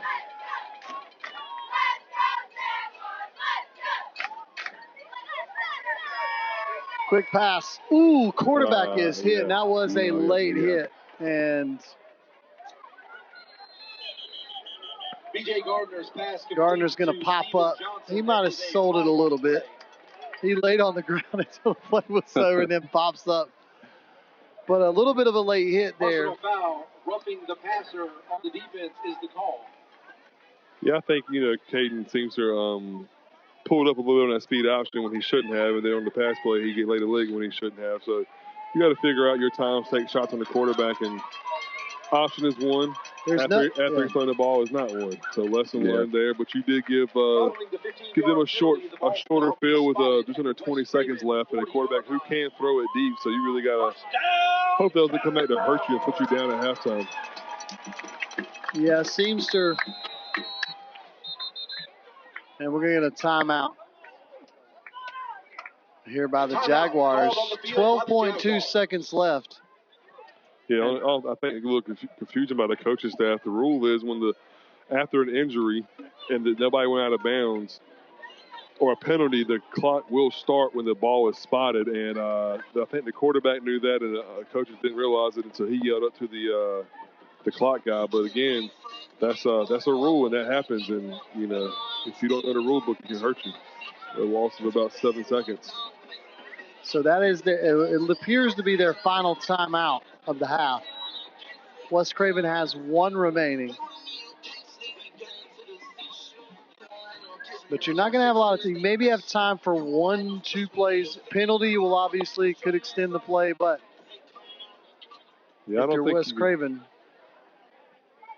if you can tackle someone in bounds, there's a good chance this is the end of the half. First down and 10. Take a 5-point lead into the halftime break. I don't think you're going to have a whole lot of time to push the ball downfield, this D-line, so let's see what they do. Empty backfield for Gardner, who steps up into the pocket and tries to escape, and he cannot, and that will be the last play of the first half. And the Eagles lead it 20-15. We'll come back. So first half analysis and then some more. Don't go anywhere. This is Friday Night Football on 252 Fox Sports 107.5 FM, 252 Fox Sports on Facebook, and you can find Friday Night Football on Facebook. Find us on the TuneIn Radio app, or just ask your Alexa to play WWNB.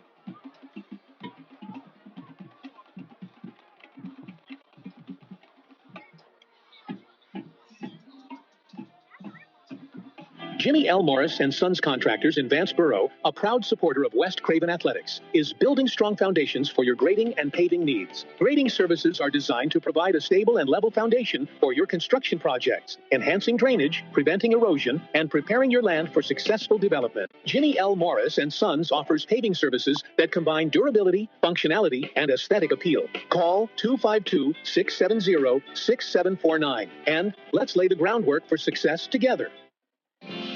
At Bowden & Car Furniture, we're proud to support our local teams and wish you the best this season. As Eastern Carolina's largest authorized Lazy Boy dealer, we have a huge selection of genuine Lazy Boy recliners, sofas, sleeper sofas, sectionals, and more. Plus, beautiful row furniture. Custom order or take home today. Visit us in Havelock or online at bowdenandcarfurniture.com. Best of luck to all our local teams from Bowden & Car Furniture. The goal of Atlantic Logging is to offer each of our customers a professional logging operation and top dollar for their timber. In short, you should have a peace of mind knowing that your timberland is contracted to be harvested with an extraordinary, well-trained, experienced, and dedicated logging company to get the job done in a time-efficient manner with precision and professionalism. Call 252-229-9997. Atlantic Logging is a proud supporter of West Craven Athletics. Our experience, dedication to excellence, and project site cooperation set Bryn Glass apart from other glazing contractors. In business since 1989, Bryn Glass strives to provide a professional and pleasurable experience throughout the construction process. We invite you to visit our commercial gallery for an overview of our completed projects. The homeowner is the sole focus of our residential division. Through extensive conversation and planning sessions, we come to understand the look and feel a homeowner's desires. Our mirrors are all cut to fit the area, and we offer several edgework custom options for you. Our shower enclosures are all custom designed and fabricated to fit each application. There are numerous glass and metal surrounds for the shower of your dreams. As a finishing touch, we offer a wide variety of bath accessories. Call 252-637-4996 for Bryn Glass, a proud supporter of West Craven Athletics. Have you had a review of your insurance policies recently? Hi, I'm Jim Robinson with Robinson & Stith Insurance. At Robinson & Stith Insurance, we understand the hard work that goes into securing your assets. Whether it is your home, car, business, or boat, you need insurance to protect your hard work. Robinson & Stith Insurance has been serving Eastern North Carolina's insurance needs since 1905. We believe it is not just the policy that serves you, but also the people. Our no voicemail policy means that whenever you call our office, you will speak to a live person who will be happy to help you. Our dedicated team of professionals is here to help and will be happy to provide no obligation reviews of your insurance coverages. Stop by and see us at 513 Pollock Street. Give us a call at 633-1174, 633-1174. Robinson & Stith Insurance, complete insurance since 1905. We want to earn your business.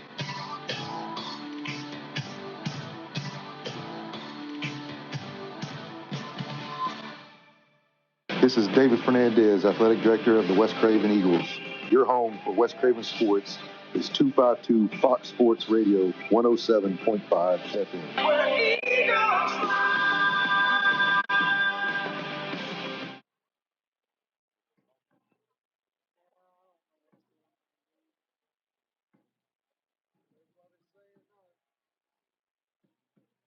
As a Daikin dealer, I have the solutions you need for total home comfort. So if you want the chill of the Rocky Mountain air in your bedroom for summer, you can. Or if you prefer the warmth of the California sun this winter, that's no problem either. And if you simply desire that just right feeling of the New England coast, well, it's home comfort. You decide. Daikin, perfecting the air we share. Lilly Enterprises HVAC. HVAC specialists for Craven, Beaufort, Pitt, Lenoir, Carteret, and surrounding Eastern NC. Lilly HVAC. Jimmy L. Morris and Sons Contractors in Vanceboro, a proud supporter of West Craven Athletics, is building strong foundations for your grading and paving needs. Grading services are designed to provide a stable and level foundation for your construction projects, enhancing drainage, preventing erosion, and preparing your land for successful development. Jimmy L. Morris and Sons offers paving services that combine durability, functionality, and aesthetic appeal. Call 252-670-6749, and let's lay the groundwork for success together. At Bowden & Car Furniture, we're proud to support our local teams and wish you the best this season. As Eastern Carolina's largest authorized Lazy Boy dealer, we have a huge selection of genuine Lazy Boy recliners, sofas, sleeper sofas, sectionals, and more. Plus, beautiful row furniture. Custom order or take home today. Visit us in Havelock or online at bowdenandcarfurniture.com. Best of luck to all our local teams from Bowden & Car Furniture. The goal of Atlantic Logging is to offer each of our customers a professional logging operation and top dollar for their timber.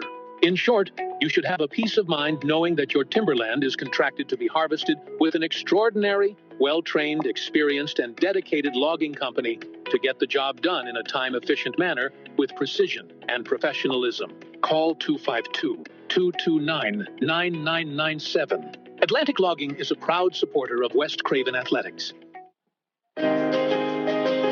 Our experience, dedication to excellence, and project site cooperation set Bryn Glass apart from other glazing contractors.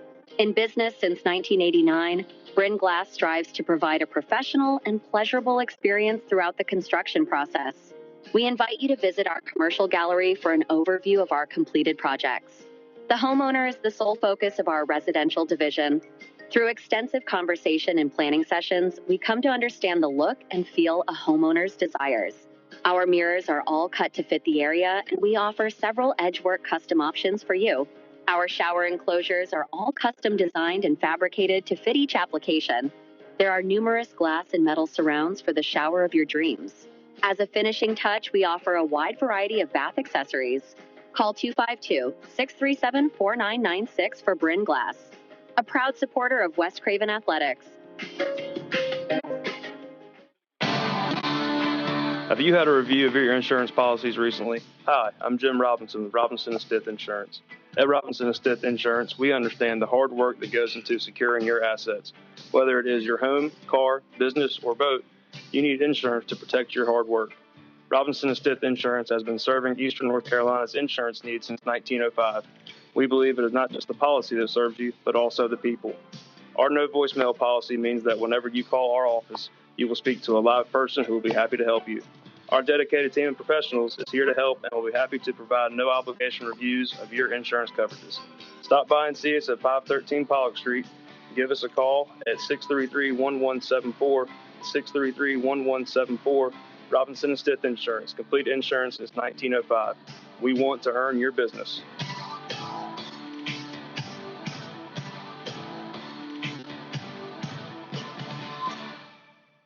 This is David Fernandez, Athletic Director of the West Craven Eagles.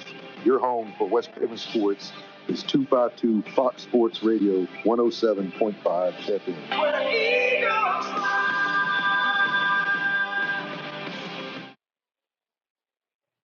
As a Daikin dealer, I have the solutions you need for total home comfort. So if you want the chill of the Rocky Mountain air in your bedroom for summer, you can. Or if you prefer the warmth of the California sun this winter, that's no problem either. And if you simply desire that just right feeling of the New England coast, well, it's home comfort you decide. Daikin, perfecting the air we share. Lilly Enterprises HVAC.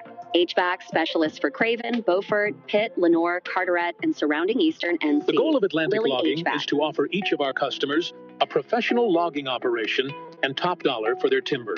In short, you should have a peace of mind knowing that your timberland is contracted to be harvested with an extraordinary, well-trained, experienced, and dedicated logging company to get the job done in a time-efficient manner with precision and professionalism.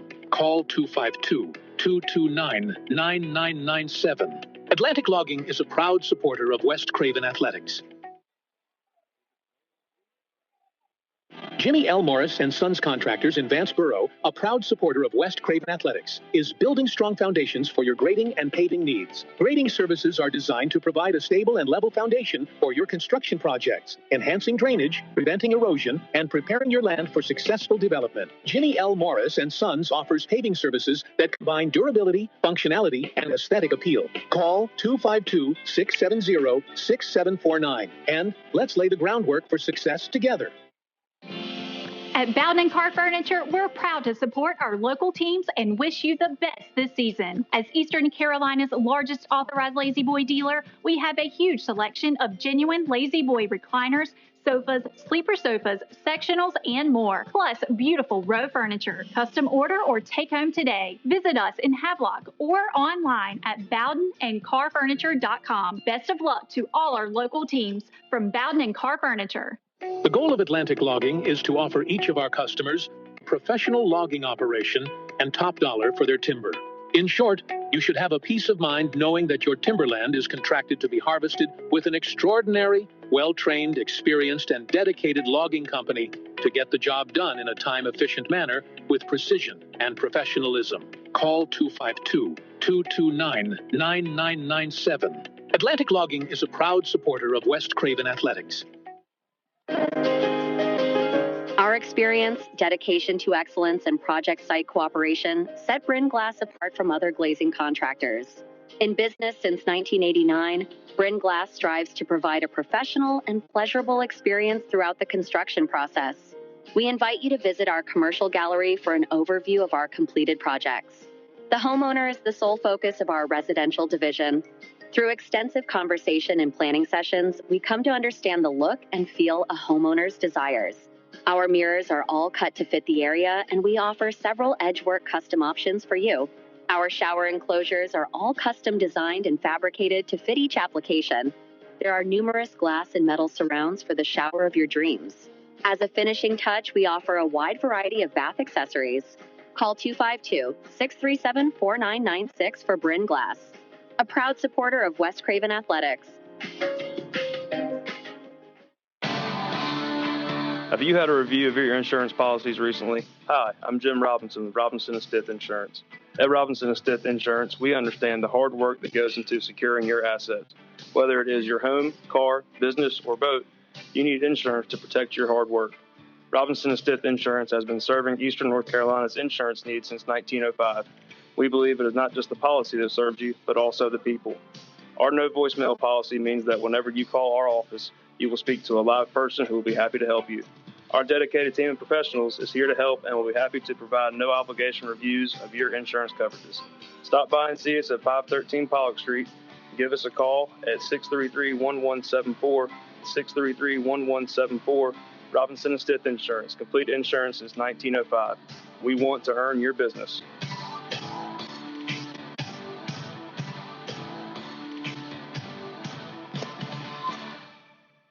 This is David Fernandez, Athletic Director of the West Craven Eagles. Your home for West Craven Sports is 252 Fox Sports Radio 107.5 FM.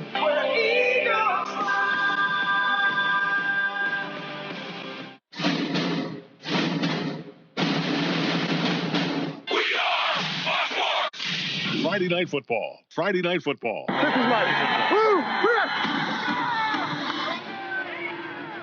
Let's go, baby. Start back. Let's put some ammo in this game. Let's go. Start back. Let's go now. You're firing the first shot. Let's go. This is Friday Night Football. We're at halftime in Farmville, North Carolina. Ardix and Saul's Athletic Field, where the West Craven Eagles lead 20-15.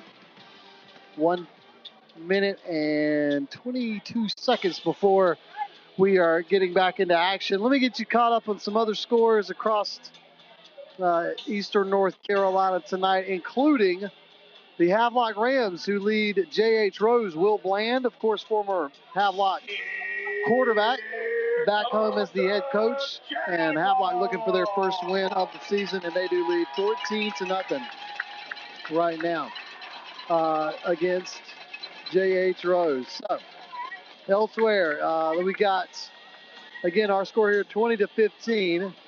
I was looking to see if we had a score from Aiden Griffin, North Lenore. Not yet. I think it's 30-6. They just kicked off the second half. Aiden Griffin should be leading. Yeah. Yes, North Pitt is at Green Central tonight.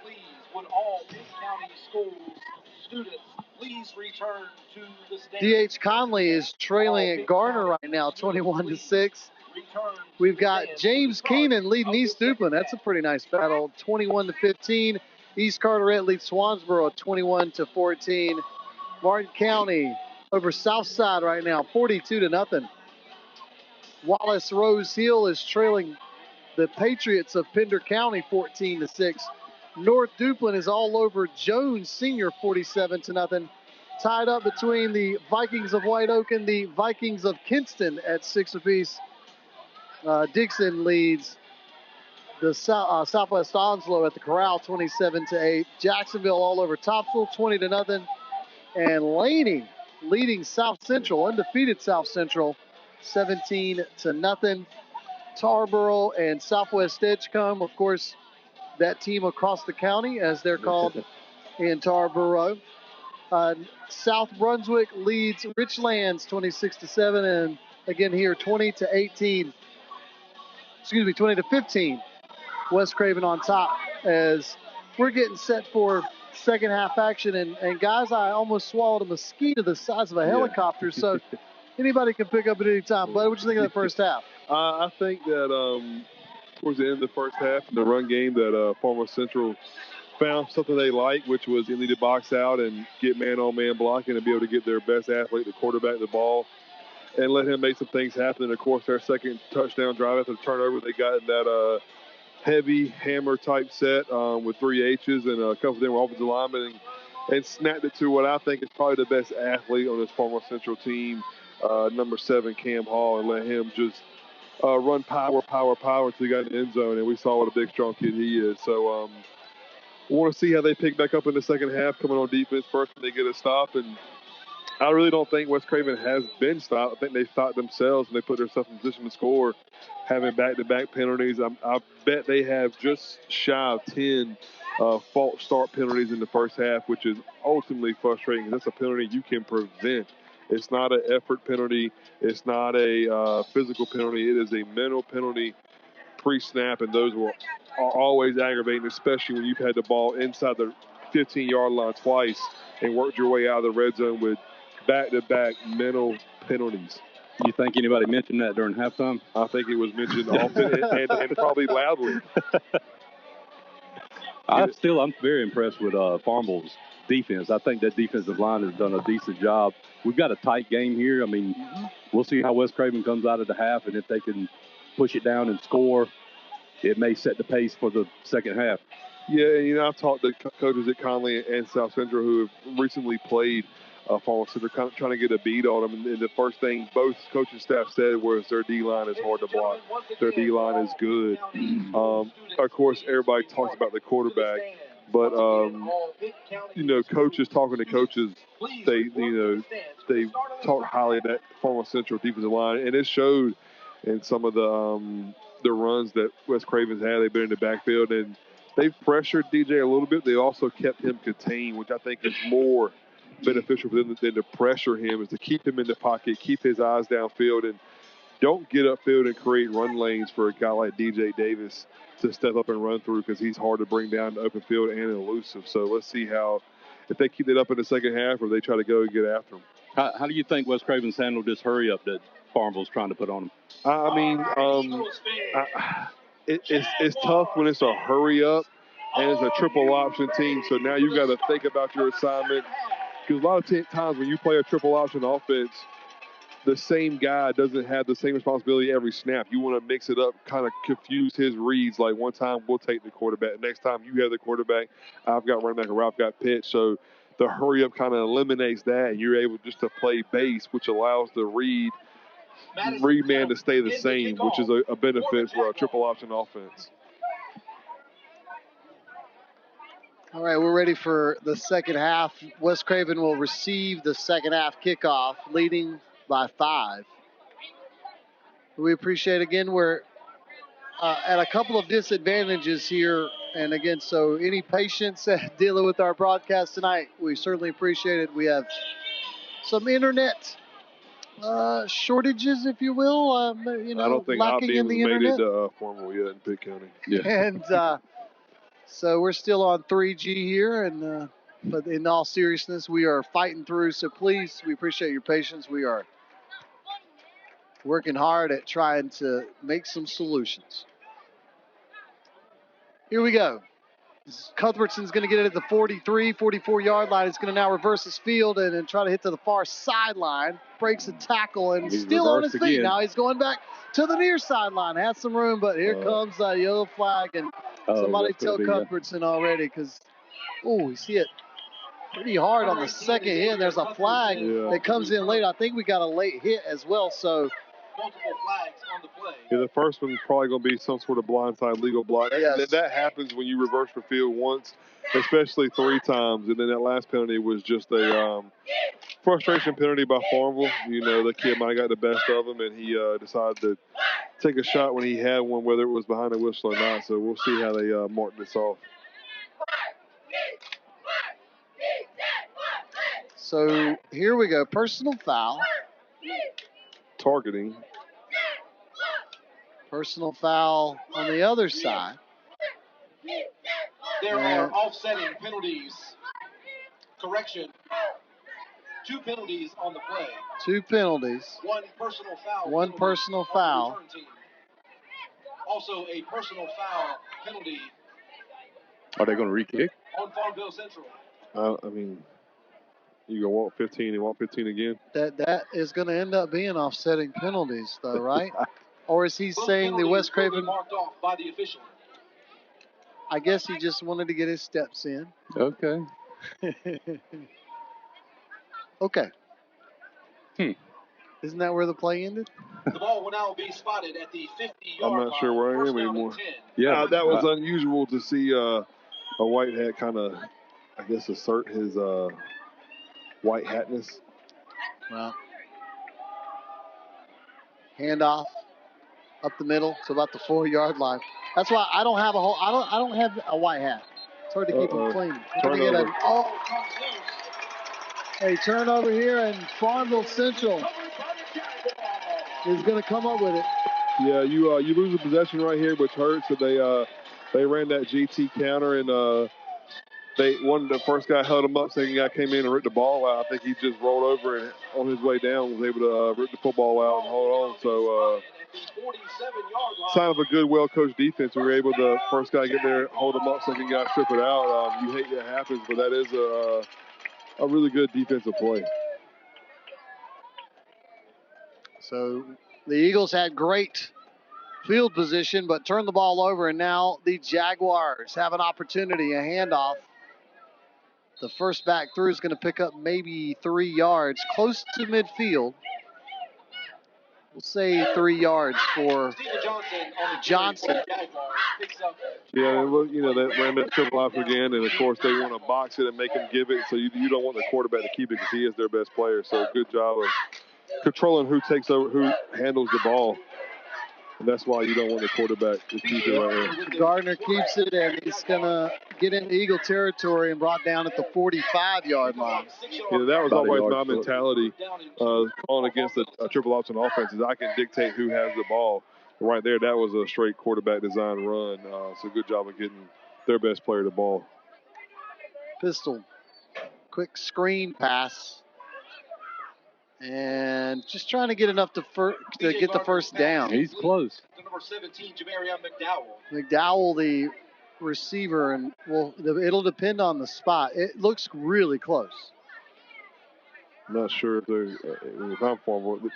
they brought in their hammer package. You saw a bunch of extra linemen who don't normally, run in there. So anytime you see 7, 8 linemen, you're expecting some sort of heavy package. And they're in it no matter what right here. First down. Quarterback runs with it. Oh, actually, the first one through. Now, he's lined up as the quarterback. And I forgot what you called it. Yeah, I call it the hammer. The hammer, the wildcat. It's often referred to as well. But, yeah, you're going to line the running back up as basically in that quarterback position. Yeah, but you see they got 2 linemen back there. They only got one other person in the backfield who can carry the ball. It's number 6. There is a possibility for counter, but I haven't seen it yet. But they're just really getting behind their pads and running the football hard, which is how they scored their last touchdown, and it's not a bad idea. Well, West Craven's call, they're covering it well right now. Well, the philosophy is we're just going to line up a bunch of guys, and we're going to run the ball, and then you got to stop us. It is old-fashioned. You know where the ball's going. You might not. It's going to go one direction or the other. You just gotta push guys off the blocks if you're a defender and make a play. Yeah, see, and they're doing a good job of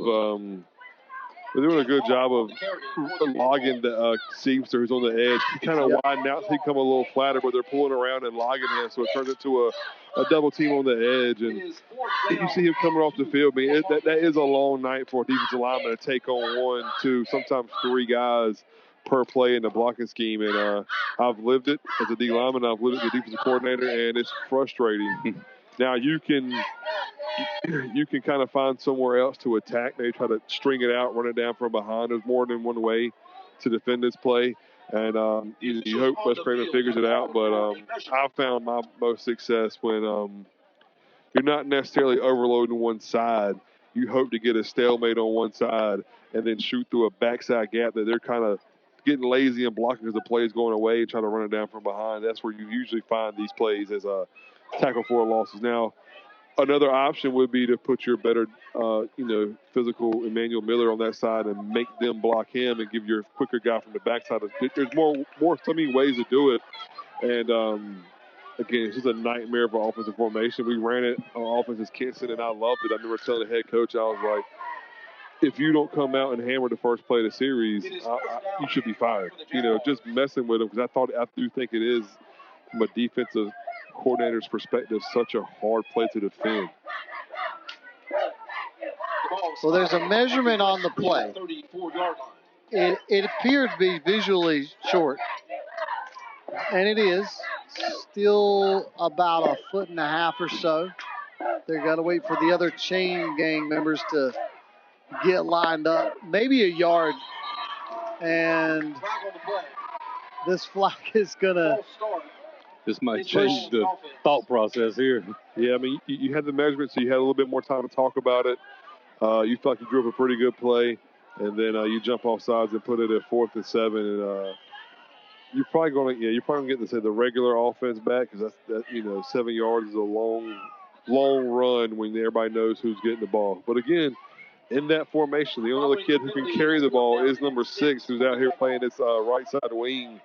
And there is a counter built into it most places, but I haven't seen it yet from Farmville Central in their offense. Can the coach request a measurement if they want to know how much? I believe so. I mean, I know I've yelled it before. I don't know if it worked or it was a request, but I know I've yelled it. 4th down, and Gardner going to roll out and chunk this one out of bounds. And you got to be careful with the contact on the sideline. I think that was a coach. And it'll be a turnover on downs, and West Craven will send their offense out. Yeah, good job of getting pressure right there and making a guy who isn't really comfortable throwing a run, having to run and throw the ball. And he just got rid of it. It's a good job not taking a sack and giving West Craven better field position and also not throwing an interception. West Craven's got to think they dodged a bullet right there. That would have put Farmville ahead if they had scored on that series. Again, you see a mental penalty reset and change the whole trajectory of a drive. You had 4th and inches, it turned into 4th and 7. You had to roll out, throw the ball away, and now you're playing defense. Eagles offense now lines up. Carmen in motion. Handoff had some room, but the hole closes up quickly, but not before. Yeah, not a bad run. Yeah, picking up 4, maybe 5 yards. And that's what you want to do with somebody who's playing man coverage. They're going to chase motion like that. You want to motion one way, run the same way, or run where the motion came from. That was a good job of running jet motion to the right and old school GT counter back to the left. Good job of getting 5 yards right there. Solid run play. You do that 3 times, you get a first down. Yeah. My math's correct. Running back moved a little early on his toes. Boy, he has gotten a lot more penalties, it feels like, the game as it's gone on. Feels like we're seeing a little more laundry. Yeah, I mean, again, there you're looking at 2nd and 5, 2nd and 4. Now you're sitting at 2nd and 11, and again, you kind of shoot yourself in the foot with another frustrating mental penalty.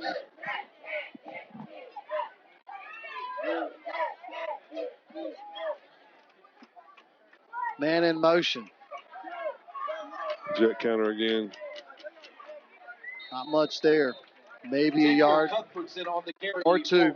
Yeah, and we've seen a lot of counter tonight. And I talked about they felt like counter was going to be a good play for them. The way Farmville was real heavy on the squeeze from D-line, and a lot of times when you get a heavy squeeze like that, the counter's not going to hit where it normally does, which is that around that tackle area. It's more going to have to hit quicker north and south up into one of the A gaps, and right there he pretty hard squeeze right there and was able to run it down for no gain or minimum gain.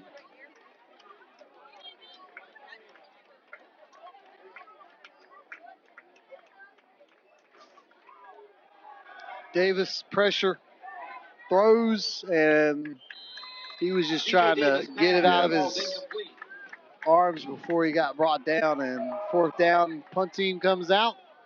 Yeah, big stop by Farmer right there. That was look, it was going to be some sort of flood pattern, rollout pattern, but again, it was a long developing play and allowed that athletic Farmville D-line to get a little pressure on DJ and make him get rid of it before the route was able to really develop.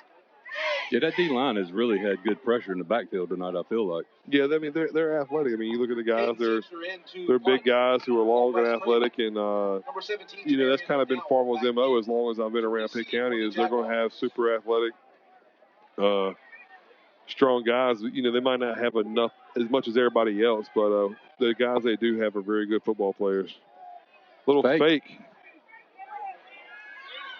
and just not enough yardage there. Jones was close, but he needed about 2.5 more yards. A great play call, unfortunately, for West Craven. the wrong was result. just a little too long, yeah. Yeah, even better throw by a defensive lineman right there. I mean, little sidearm delivery, little turn two from the second baseman delivery, but again, I don't know if Antoine had the speed to really get the edge and outrun that kid right there. Jaguars not wasting any time. They'll put a man in motion, and Gardner's just going to play fullback and lower his shoulder, and quarterback keeper for the Jaguars. he's going to need some ibuprofen after tonight. Yeah, I think he's trying to take this game into his hands, and he's not really letting the triple option develop because he looks out there and he sees, 2 or 3 white jerseys. So a lot of times in triple option, the rule is if you should have given it as a quarterback, you need to tuck it and get behind the guy you should have given it to, which kind of turns to a little bit of an ISO. But I know when I ran the triple option down in White Oak, 11, 12 years ago, we'll tell our quarterback, hey, if you thought you should have gave it, but you kept it by accident, tuck it and get behind the fullback, get what you can. And it looked like that's what he did on the previous play, which is it was a 4-yard gain. And a little bit of confusion on Farmville Central's formation. Keep your eye on the back, Judge. He starts waving that hand. Man in motion. And the quarterback just going to keep it himself. Picks up 2-3 yards to about the 39-yard line. Yeah, I think, B.J. Gardner's a tough kid. But I don't, tough kid or not, taking shots like he's taking from this West Craven defense is going to take a toll on him, and we'll see how many of those shots he can take for 4 quarters. Just about the halfway point of the third quarter. Has been a relatively quick game. Other than the penalties, the clock hasn't really stopped too much. Fake handoff, pumps, throws, one-on-one coverage, and I think it's intercepted. It is. Now, there is a flag on the play. Yeah, it's got to be offensive. Got to be offensive. Because, great job. Mikey Wilson has a lot of speed. Like I said, I've coached him before, and he's a speedster. What happened there, the quarterback kind of put it up in the air, and Mikey turned to the receiver and just ran up under it. And the best thing that receiver could have done was play defense. I mean, not a bad idea to kind of create pass interference. At least you had the chance to punt the ball. But again, where he was tackled at is almost like a good punt on third down, but the penalty is going to tackle another 10 yards. Or they'll probably, the thing is the decline penalty ball on the spot. So not a terrible scenario. You get them back up to their own end zone, but again, a turnover on the stat sheet nonetheless. Yeah, the defender looked like he had the position of a receiver. He was had inside position. Again, there's not many people I think are going to outrun Mikey Wilson. He showed how he turned on it at the end to run up under that ball. It was like the quarterback had room to throw the ball, throw that fade ball, between the numbers and the sideline. He kind of got away from it, pushed to the middle of the field. Handoff. Lee, I believe. It may have been Cuthbertson, though. Let's see. No, it is Cuthbertson. Yeah. Yep. Xavier Cuthbertson on the carry. And he's got to be telling Antoine, get out my way. Get out my way. Yeah. And Antoine was blocking on the edge, but he didn't have a whole lot of aggression to him. 11 yards on the play. The cut back on the counter ran right up into that backside receiver blocking right there. So, nonetheless, 10-yard run. Yeah, move the sticks.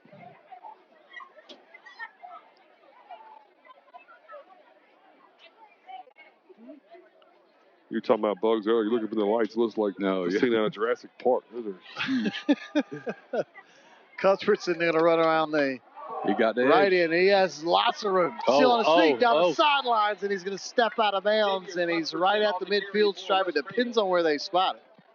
Yeah, again, that's the guy that you do not want to give the sideline to, and he shows you why right there. And West Craven's got a handful of those guys, 10, 22, 18. They can all, if you give them a seam, you give them an inch, they can take a mile. And that was a good example of it right there by getting the edge and, outrunning people. For the second time tonight, we've seen him do that where he just did step out of bounds.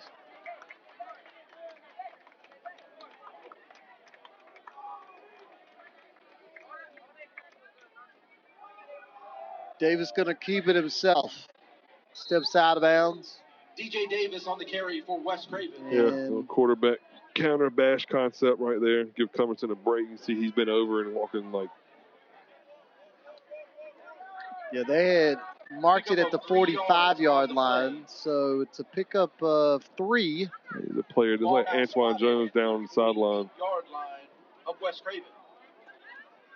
Clock stopping at 5:17. Second down and 7 for the Eagles. Yeah, I mean, if you're going to get hurt and you want to, it's kind of a weird situation. Like if you're injured, you kind of want to stay on the field so you can get the proper attention and the game can stop properly, which is a good job by the referees right here to stop this game with an injury. But you know, in my day, if you got hurt that close to the sideline, they were just going to roll you to the track and work on you there. Yes. Called by West Craven. The Eagles want to talk about it. We'll take a break too. Don't go anywhere. More Friday Night Football coming up. The goal of Atlantic Logging is to offer each of our customers a professional logging operation and top dollar for their timber. In short, you should have a peace of mind knowing that your timberland is contracted to be harvested with an extraordinary, well-trained, experienced, and dedicated logging company to get the job done in a time-efficient manner with precision and professionalism.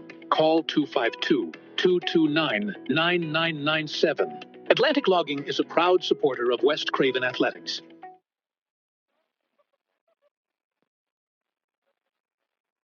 This is Mike Fletcher, head football coach of the West Craven Eagles. Your home for West Craven sports is 252 Fox Sports Radio 107.5.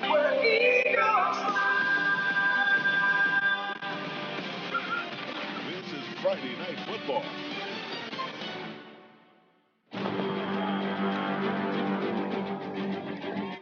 $5:15 to go in our third quarter. West Craven leads 20-15. Second down and 6. Davis drops back. Throw deep. He's got a man wide open. It's complete in the end zone. Touchdown, West Craven. A 52-yard touchdown strike. Yeah, it looked like a little bit of a dig wheel or slant wheel or in-breaking route with the speedster running the wheel right there. And if you lose sight of that wheel route with a speed like him, you really gonna get burnt as they did right there. He was 2 yards on the reception. Yeah, he caught somebody on their heels right there. And blew right past him. It's what we call butt naked down the sideline. Yeah. Bad feeling if you're a secondary coach. Yeah, or the corner. Yeah. I mean, for me, when a coverage breakdown like that would happen, my first thought is people think I have no idea what I'm doing. You know, I mean, as a good coach is going to blame himself, not the kid. So, coachable moment right there. Davis. What a move. Oh, my That goodness. was an incredible job by Davis, who DJ Davis literally broke the ankles right of there. the defender who was trying to bring him down and gets the 2-point conversion. 28-15, 5:02 remaining. We're going to keep it here since we just took a break. Yeah, I think that was probably the quickest I've seen him look all year. That just really shows you what he truly is capable of. And, again, you know, the quarterback, probably one of the better players on offense. You really don't want to get him hurt, but you wonder what a game where DJ turned loose would look like. Yeah. And you've probably seen it, you know, last year in some games, and I know I've seen it on film before and in spots, but I really think if it can't, like we saw at the end of the Havelock game, you know, they called DJ's number 3 times in a row to go score at the end and win that game. And it's a good feeling when you got a kid that, you know, at any point in time you can kind of loosen the chain on him a little bit, let him off the chain and let him go do his thing and be as dangerous as he is. So the Eagles lead now at 13. Phil Snyder in to kick off for West Craven. Snyder, the kicker for the Eagles. Jaguars have 2 men standing at the 8-yard line, at their 8-yard line. This kick, a short kick. The up man will just pick it up and fall down. That makes special team coach happy right there. We call that a worm burner in golf. Farmville Central 34-yard line. Yeah, that's a kid that you know has been taught, hey, look, if you catch it, do not go anywhere. You catch it and fall. First down, Jaguar. But you know, when you're one of the guys on special teams and the ball happens to land on right in your numbers. You It's get that your moment. feeling. That's It's your your moment. moment. It feels I've done like it and it's paid time. for it. First down and 10, Gardner. Keeper. He is going to make a cut and try to bounce to the outside of the play, and he's going to get up to the 36-yard line. Yeah, I thought Seamster had him wrapped up right there. Lucky let him go a little bit. Because I really thought he was going to make that play. But I think he was responsible for the dive and was back there.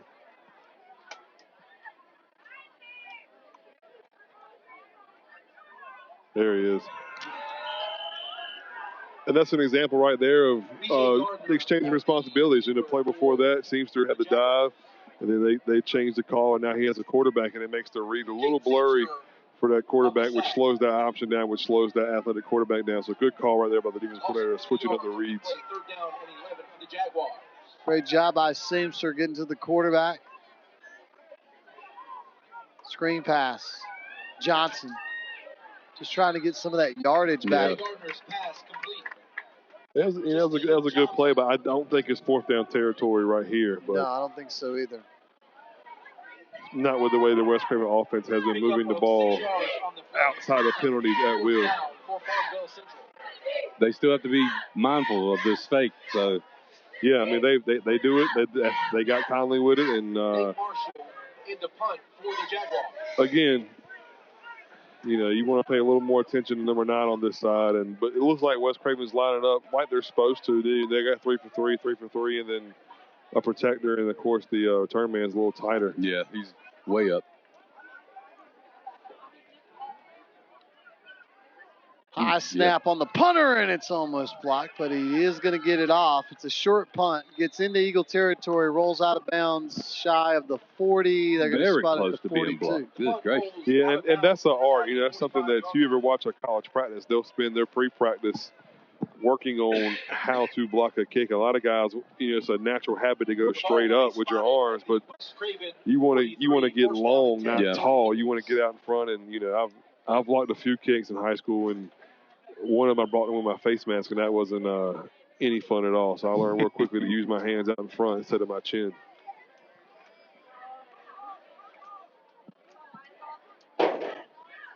Eagles leading it 28-15, 3:07 remaining in the third quarter. Davis comes out as the quarterback lining up in a shotgun formation. Cuthbertson lines up as the tailback right behind him. He gets the handoff, does Cuthbertson. And he's going to get a couple yards. Running in between the tackles to about the 45-yard line. Yeah, we'll see how they handle this offense. They're going to kind of take their foot off the throttle, but not completely off the gas. But again, that's their offense counter, jet, quarterback power. So we'll look for them to stay with inside themselves, being up 2 scores. But you know, a score here for West Craven could be a big detriment. You know, putting it at 3 scores going through the fourth quarter, it's a big hole to climb out of. 2:29, clock moving. Eagles have an H-back. Davis. And the pass is chipped at the line of scrimmage. He's hit. So. Yeah, that's number 7, Cam Hall, probably. You know, I think the one he was mirroring DJ earlier came on the blitz, and it looks like they're trying to set up a screen pass. They arc release the H-back to kind of take away any kind of flow to screen pass, and a good job of that end from Farmville Central getting his body in that passing lane, forcing him to go to his second and third read, which allowed time for the blitz to get there.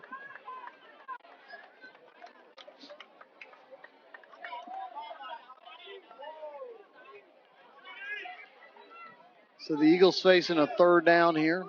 7 yards, maybe 8, 7.5. Take the handoff. Davis now going to try to run himself. No, he's going to throw it, and it's complete. I believe it's Lee. That's a catch. And it is Lee. DJ Davis' pass is complete. And that's enough for a first down inside Jaguar territory to the 45-yard line. And the Eagles will keep the chains moving and the drive going. Clock stops momentarily until it is rolling. They set the sticks, and here we go. Yeah, it looked like that was a little bit of an RPO, pull and throw. You wanted that to happen a little faster if you're the offensive coordinator calling out RPO, but it worked out pretty well for Wes Craven to slow RPO and the comeback route. He was, almost by himself again. Wes Craven does a really good job throwing comebacks. I know they practice it every day, and it paid off for him right there on 3rd and 8. Another H-back in the game is Caden Seamster.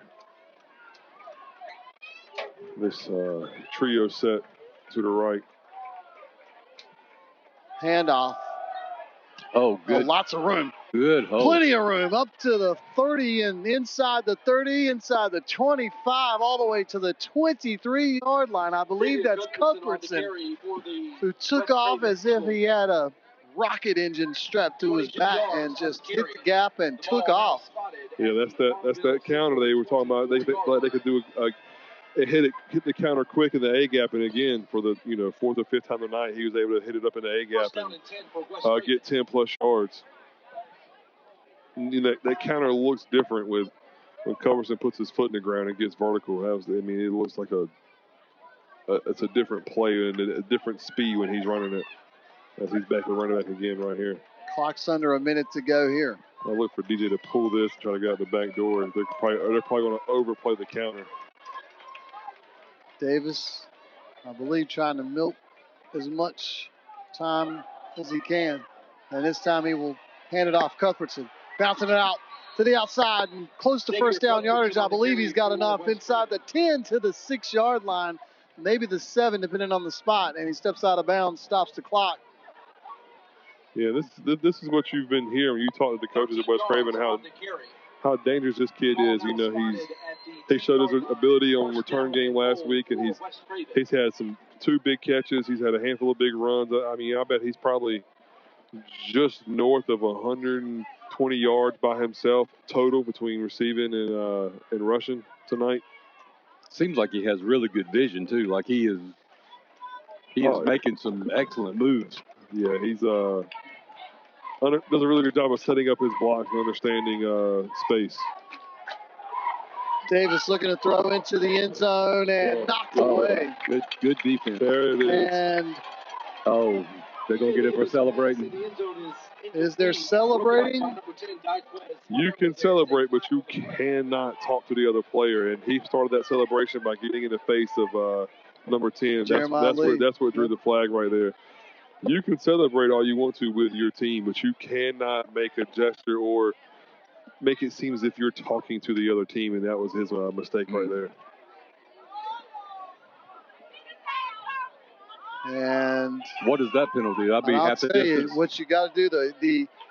The Fayetteville, my apologies, the Farmville Central players were having a conversation with the official and had a couple of Jaguar coaches walk out on the field. They definitely got to limit the conversation, as now we're going to get unsportsmanlike. That's the call from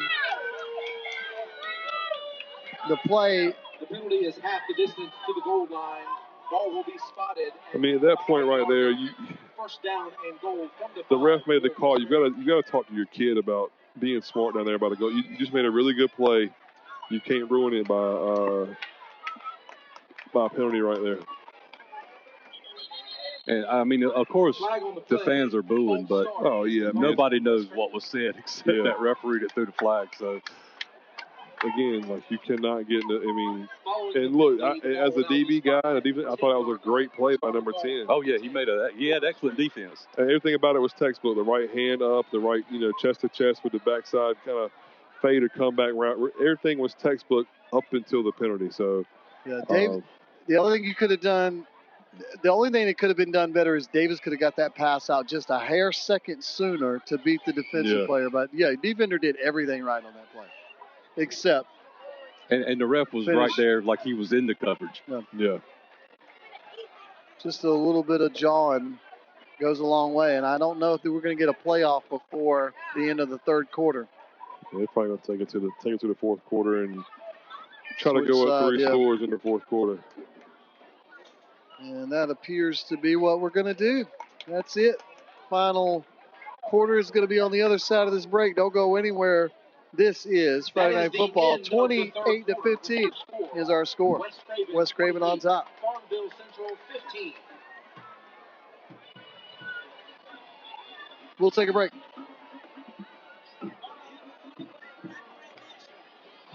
Jimmy L. Morris and Sons Contractors in Vanceboro, a proud supporter of West Craven Athletics, is building strong foundations for your grading and paving needs. Grading services are designed to provide a stable and level foundation for your construction projects, enhancing drainage, preventing erosion, and preparing your land for successful development. Jimmy L. Morris and Sons offers paving services that combine durability, functionality, and aesthetic appeal. 252-670-6749. And let's lay the groundwork for success together.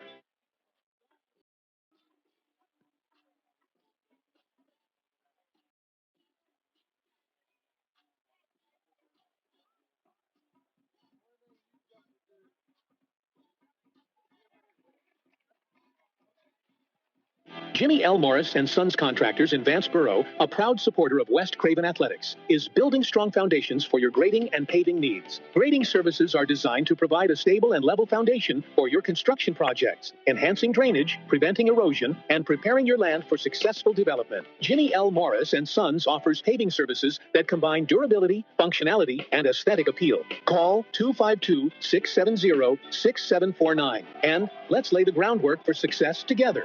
We're back with Davis running it in, trying to get it into the end zone, and let's see. It depends on the mark. Let's see. I was going to say it's about a yard shot. For West Craven. We are trying to adjust our the 1 yard line. Cameras. So again, final quarter. Farmville will be forever in our minds. We'll work on some logistical issues if we're back in Farmville for another game for sure. But we are grateful if you have joined us and patiently waited through. But West Craven on top, 28-15. We're just getting the final quarter underway. The Eagles have it at the 1 yard line. 2nd and goal. And into the end zone. Touchdown. Touchdown, West Craven. Yeah, a little hammer formation of West Craven's right there, and put some big bodies in the backfield and a little motion and got behind those big bodies and walked in for the touchdown to make it 34-15 right now with 11:48 to go in the fourth quarter. Eagles looking to add that extra point. Go up by 20 scores. They're going to go for 2 and try to go up by the full 21.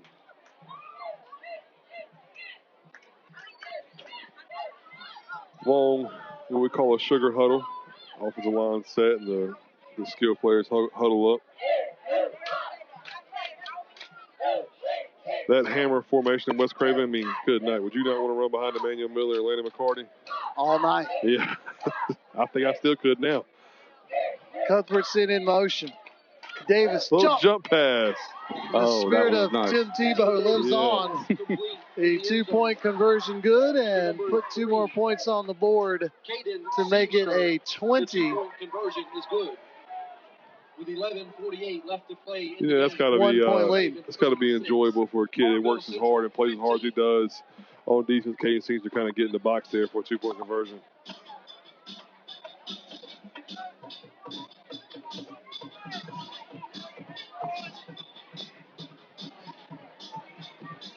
Welcome, everybody, to Friday Night Football on 252 Fox Sports Radio, 107.5 FM. And West Craven looking to get their 3rd win of the season in the final non-conference game of the campaign. Next week, back at Jordan Stadium. And the North Pitt Panthers will be visiting West Craven. First conference game of the Three Rivers schedule. Yeah, I thought that Three Rivers conference has 1,000 teams in it. Phil Snyder to kick off for West Craven. It should be a fun conference, though. I mean, I'm looking forward to covering the conference. And I got a lot of ties to a lot of teams in the conference, so I'm excided to go back to some of these stadiums. That was a fantastic kid. Yeah, and we're going to get a flag on the play here. This is usually going to be a hold where it's called. For the Jaguars, there is a flag on the play. And that was a bizarre return. I'm waiting to see where they spot it. Yeah, I think that's the first time we really see him put the ball downfield all year. He really shows that he can do it with his leg. caught him a little bit off guard that deeper kick than when he showed on film before. Good and it job. just died. It didn't. There was no bounce hardly to it.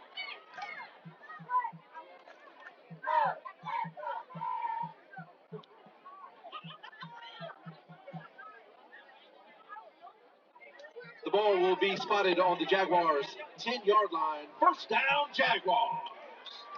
Hey. So they wave it off. 1st and 10 for. It might have been the fact where when the fumble happens, they throw their beanbag and he grabbed the wrong thing. We saw a flag, but there was no flag. Gardner going to run it, and he's going to pick up 6 yards. A nice run by Gardner. Yeah, and good job of getting out of his own end zone. That was a big deal. Yards on the play, 2nd down and 2. That kid has called his number a lot tonight, though. He has definitely been carried the workload for the Jaguars tonight. This time he'll hand it off. It was supposed to be a sweep, but there was nothing there. Yeah. So the back decided, I'm just going to cut this somewhere. I'm going to try to find a hole somewhere. And he could not find one. Yeah, had a mosquito trying to take my headset just now. Oh, wow. That's what threw me off. I didn't even see the play because I was fighting for my headset.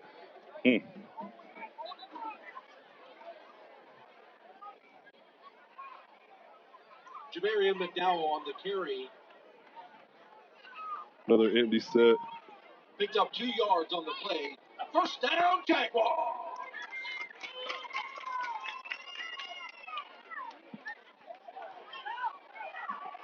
What a hit! Oh wow! You made the hit. You can't stand over him and taunt him. So great job, great defense, and here we go. Got to keep your emotions in check. Former conference game, and a lot of energy being down 3 scores, and I was going to say we are getting a report that there was a shooting at the Tarboro Southwest Edgecombe game. Yeah, we don't know what is happening, but again, we have heard reports, and again, Southwest Edgecombe is in that Three Rivers Conference. Tarboro came off a win last week against Havelock. The game is, I believe, in Southwest Edgecombe tonight. That's what Southwest Edgecombe. So, but those are the reports we're getting. The penalty has been declined. That's a big rivalry. That's the function at the junction's a big deal. It's as big as any rivalry in the state. So, sometimes fans can take a high school football game a little too serious. That's an understatement for sure, but gracious. We're going to get a run play here. Quarterback keeper, a couple of yards here. He did a good job of getting to the 3rd and manageable. Pick up of 6 yards on the play. I don't know Farmville Central. if against this defense, look back, you got DJ playing safety, Mikey playing corner. If you really want to try to push the ball downfield or just kind of stick to the quarterback run, it won't get you back in the game, but he won't turn the ball over either. Pitch right at the last minute. Looks like he's got some room for the first down, and he does. Past the 30 to about the 32-yard line. Gardner with a pitch, and a lot of times that is exactly what you want out of an option play is for the option man to wait till the last minute to make that pitch, and he did. Yeah, normally you're going to take a shot, and he took a shot there. But like I said, I think that BJ Gardner kid's pretty tough. Just by watching him play tonight, it's been a lot of fun to watch him try to carry this team. Flag on the play. Davis. Such a smart defender. I tell people all the time, and I was talking to some coaches from Farmville that I've known for a long time, and we were talking about DJ, and I was like, man, I really think that he's probably a better safety than he is quarterback, but obviously he's a great quarterback, and he does a great job with West Craven Eagles. But if I'm recruiting that kid to go play at the next level, I'm looking at him to come play safety, some sort of boundary safety, a hybrid kid, because just right there, I mean, another play was dead, but the understanding of what was developing, he cut that route like he's been doing it all night long, and this is probably his first or second snap on defense. Gardner with the run picks up a little bit, Gardner on the quarterback and keeper. as I think we were having this conversation, quarterbacks usually do well at the other side too because they understand route trees, they understand where the receiver needs to be, and we were just talking about one of those interceptions earlier. if you're going to be a defensive back, that's what you want to do. Yeah. Read the quarterback, figure out where that ball's going, and become the receiver and make that defender have to defend you. There's a hold on the end. Pitch, and Don't know if they'll get it called. they're not going to call it. That's going to be a first down. Yeah, and Marshall with a nice run there around the end. And 15's really got to, if he's getting held at, he's really got to stress the hole, try to create separation so they can really see that jersey being pulled. Because in this option style offense, there's a lot going on here, a lot you're looking for if you're a side judge. 36-15 the score. There's a face down. Oh, yeah. And Gardner's carry. There is a flag on the field. Going to get whistles and a face mask on West Craven. Yeah, Manuel Miller came in a little high, a little out of control, trying to redirect. Again, that's a tough spot when you're playing D-line and you're trying to drop back but not and get rushed to passer without giving him a open up in a run lane for a quarterback like B.J. Gardner. And he was a little high, a little out of control when B.J. stepped up like he's taught to do, get low shoulders, step up in the pocket, and he reached out and got a hold of the face mask and gave Paul Simpson a free 15 right there.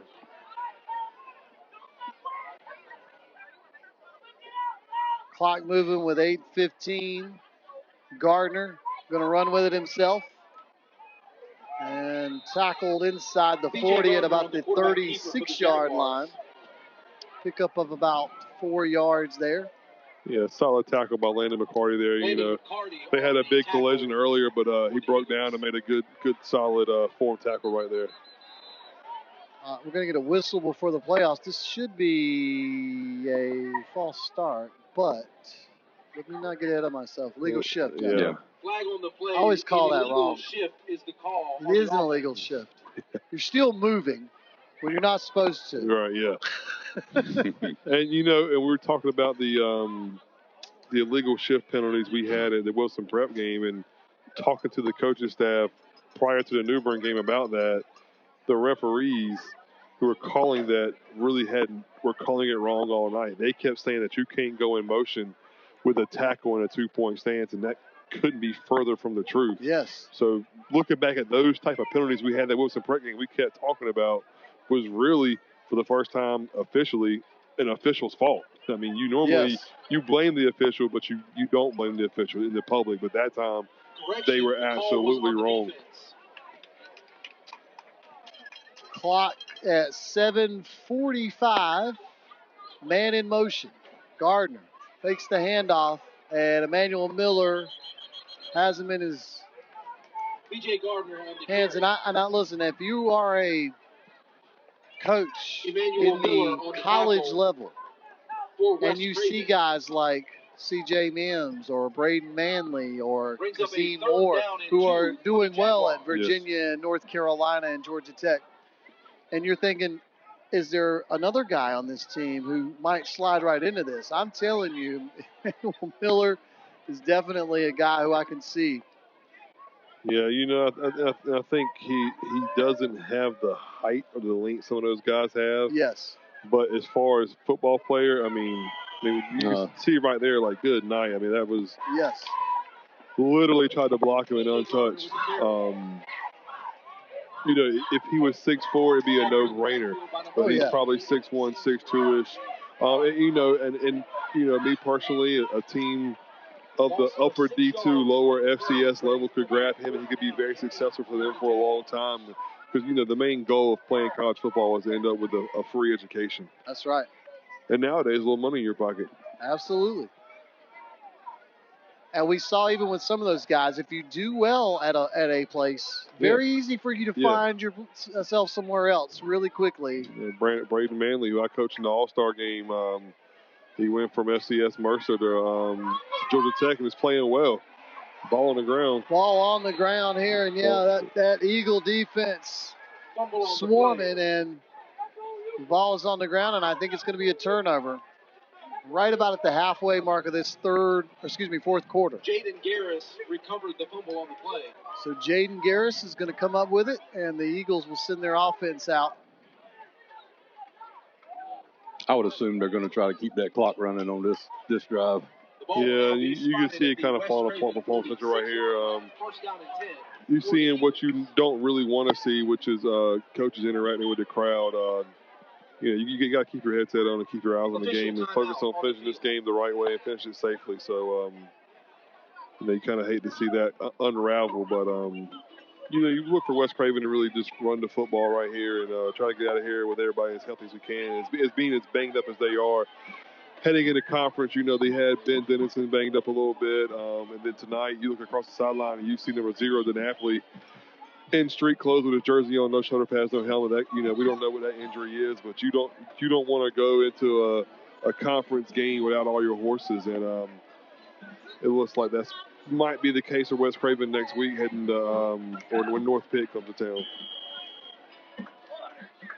First down and 10 for West Craven. So West Craven's going to get it at the 46-yard line, their own 46, up by 21.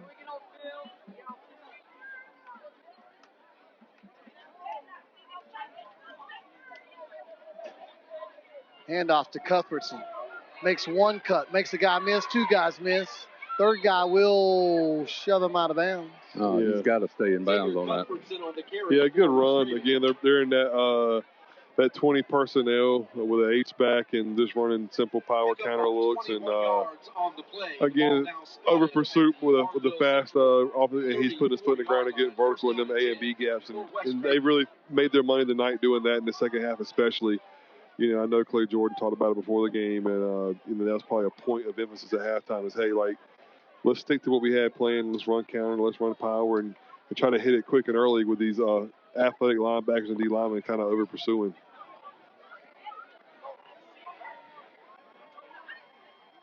Davis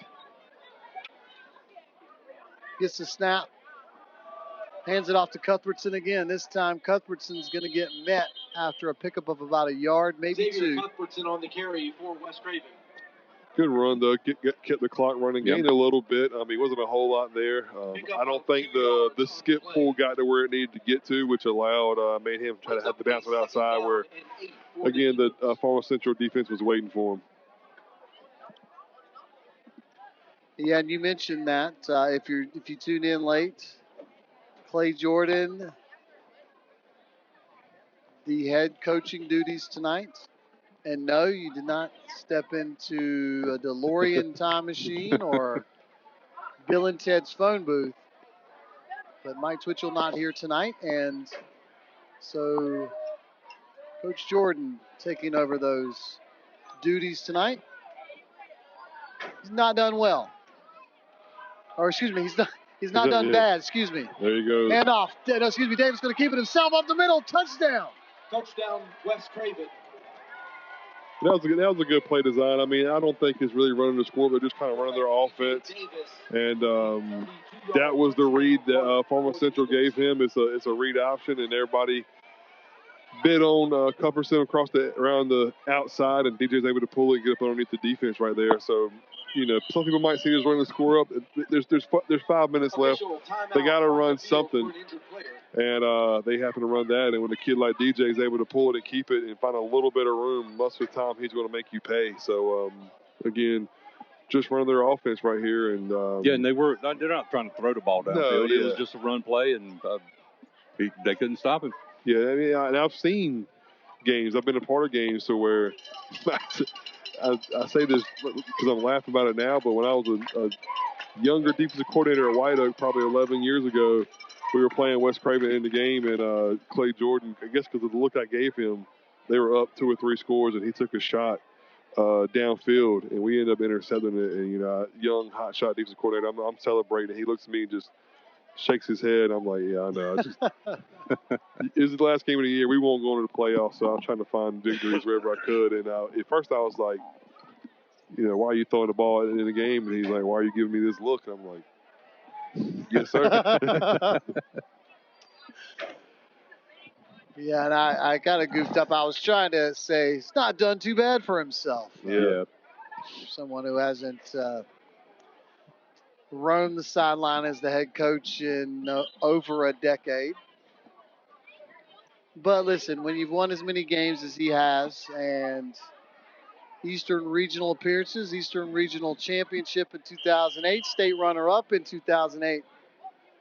But gosh, the conference championships as well. And yeah, they did so well, they decided to name the stadium after him. There is a place named after him, I do believe. Yeah, so, yeah, he's and so far tonight, 42-15, and the Eagles trying to add to that lead. So not too bad for Coach Jordan, who... The extra point is good. It's like riding a bike almost. Right, he's done this before. In the ball game, West Craven 43. And look, Farmville 15. there's no, as you know, we're talking about Coach Jordan, but I just want to say this. I think a large portion of this too is these kids want to win it for Coach Twitchell, who's not here tonight, because, and again, last week, tough loss, and so yeah, you want to put that behind you. You want to get back in the win column, but not having Mike Twitchell. Look, I think these young men love their coach, and I think, as I said, as much as, and again, I'm not taking anything away from Coach Jordan. Fantastic job for him to slide in here, and I think it's a great opportunity for these young men to sort of have this moment. I think it's probably much more for them to look at after the season and go, hey, you know, we got a game with Coach Jordan this year. Yeah. But really, I think this game, in spite of the fact that he's not physically present here, he's been all over this game tonight. And I think these kids, without question, wanted to come out here and play well for Coach Twitchell. Yeah, it's an established, Coach Twitchell offensive defensive game. Run what you run, be good at it. Make some adjustments to keep what we running working, and that's a sign of a good head football coach is when the team works flawlessly without him even here because the preparation's been put in, the culture's been established, and it doesn't matter who you put behind the headset or who's calling timeouts. This team's going to come out and perform like they have all year, whether he's on the sideline or back at home, probably with the radio, TV, and Facebook on, just trying to make sure he don't miss anything. I think if any effective leadership if you're at a business, restaurant, in this situation of football, that's really the sign of a good leadership. Right. If you can walk out the door and everything still runs smoothly, one, you got good people behind you, but they know what you're expecting out of them. And I think that's what we saw here tonight for sure. Everybody doing a great job. It's got to be proud of the staff and the kids. Again, we still have some time left, but West Craven right now, a little bit in cruise control mode here. Stephen Johnson on it's good to see some of these other kids getting some snaps in here, the D-line and the linebacker spot and the secondary. So a lot of fresh legs as the quarterback keeps it. And tackled as he goes out of bounds. Clock's going to stop at 4:07. But remember, it was 20-15. West Craven has reeled off 23 unanswered since then. Yeah, that's a testament to the West Craven staff, and just because you're up at halftime, and think about they came out at halftime and turned the ball over early. Yep. And still able to keep the Jaguars off the board, but that staff I think works really hard, and I watched them during halftime. Before they went and talked to the kids, they were very animated. There was a lot of coach-to-coach conversation going on, and, hey, they're doing this, you're getting this, I'm getting that, I'm getting this, and that's a sign of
Gardner's going to get the snap.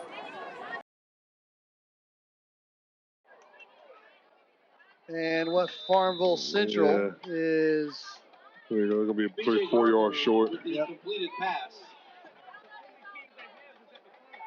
3:38 to go. Clock stops for just a moment while they get everything set, I believe. Or do we have another timeout? Short of the first down. Actually, that was a turnover on downs. So the clock. Turnover on downs. My apologies. The ball will now be spotted at the 35-yard line. First down and 10. I wonder who takes these snaps. I mean, I don't know who the backup quarterback is. It's like it's going to be number 1. Obviously, it's not going to be DJ or any of the starters. And that is going to be Christopher Person Jr.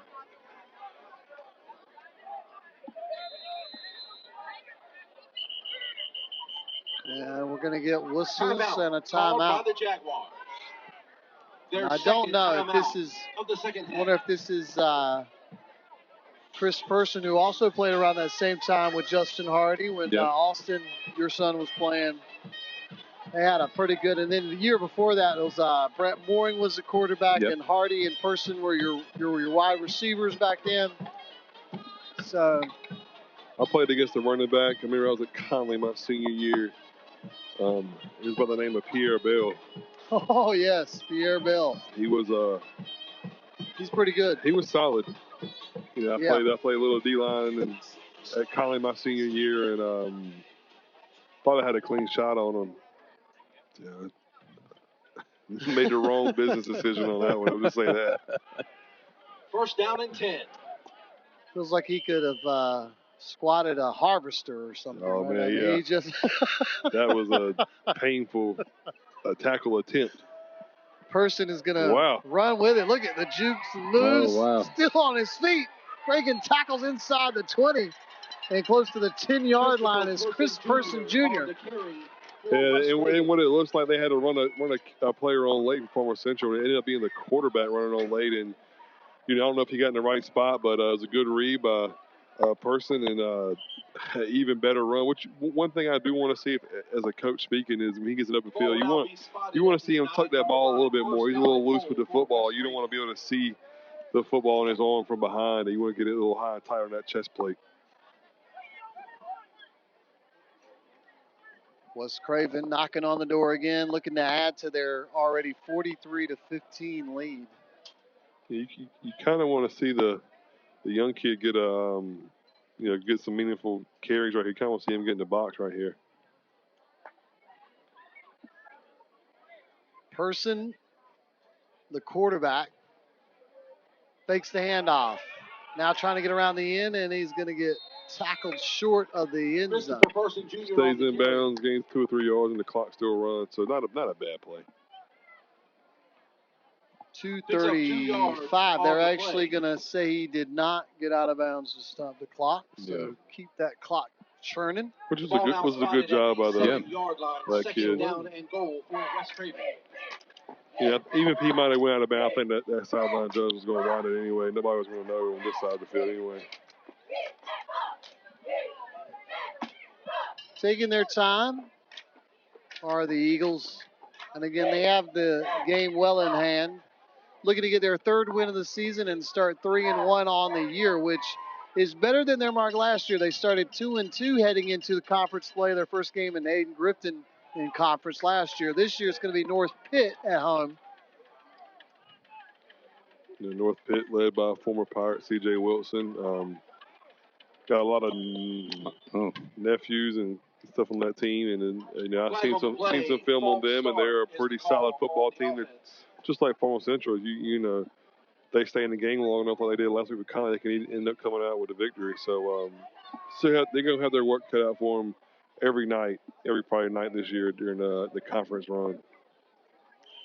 Well, and again, I know the big three, if you will, get all the pub, the Greenville schools, the South Central Conley, and of course Rose. But you look around at the Hayden Grifton, the Farmville Centrals, the North Pitts, the sort of rural schools that are out here. I mean, and again, great football communities. And again, in any given year, a pretty tough Friday night schedule when you have to come in here. And this was incredibly competitive until West Craven just found something and was able to pull away. Person going to get the snap, man. There's going to be a flag, a hold. Christopher Person Jr. on the carry. Yeah, I don't know what it is. I mean, my years of coaching and playing, no matter how good we've been and how, down North Pitt has been, it's always been a struggle to go to Bethel and walk out of there with a victory. I mean, the years where they were struggling, they had, I lost his name now, but he was a really good job running the triple option, kept the games close. And then, the years CJ was there, when I was at Washington, they were very athletic, and we were very good at Washington. But again, player, coach, doesn't matter. Going to Bethel is never easy to go in there and win. That's what we call it, north of the river. Second down and goal from the 20. A minute 6 to go here before we put the finishing touches on week 4 of Friday Night Football. We'll probably get 2 to 3 runs and get out of here.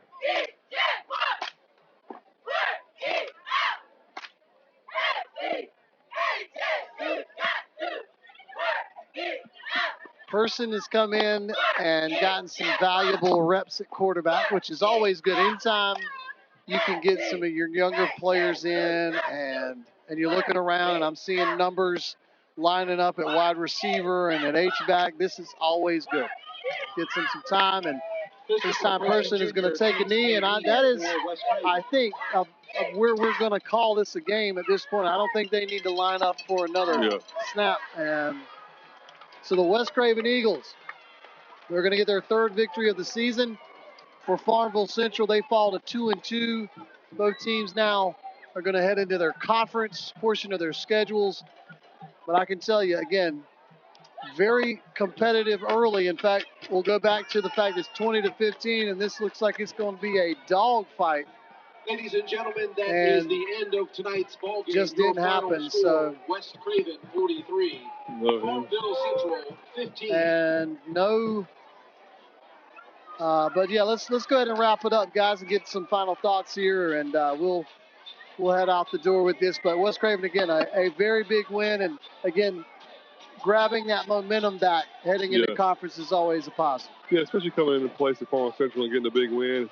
This team came out at Farmville Central and beat Conley last week, so they were high, and it's a good win for West Craven to start off conference play. You saw a good athletic quarterback, a very good run game, and a very good defensive line to get you prepped for going into conference with North Pitt and then Washington in back-to-back weeks.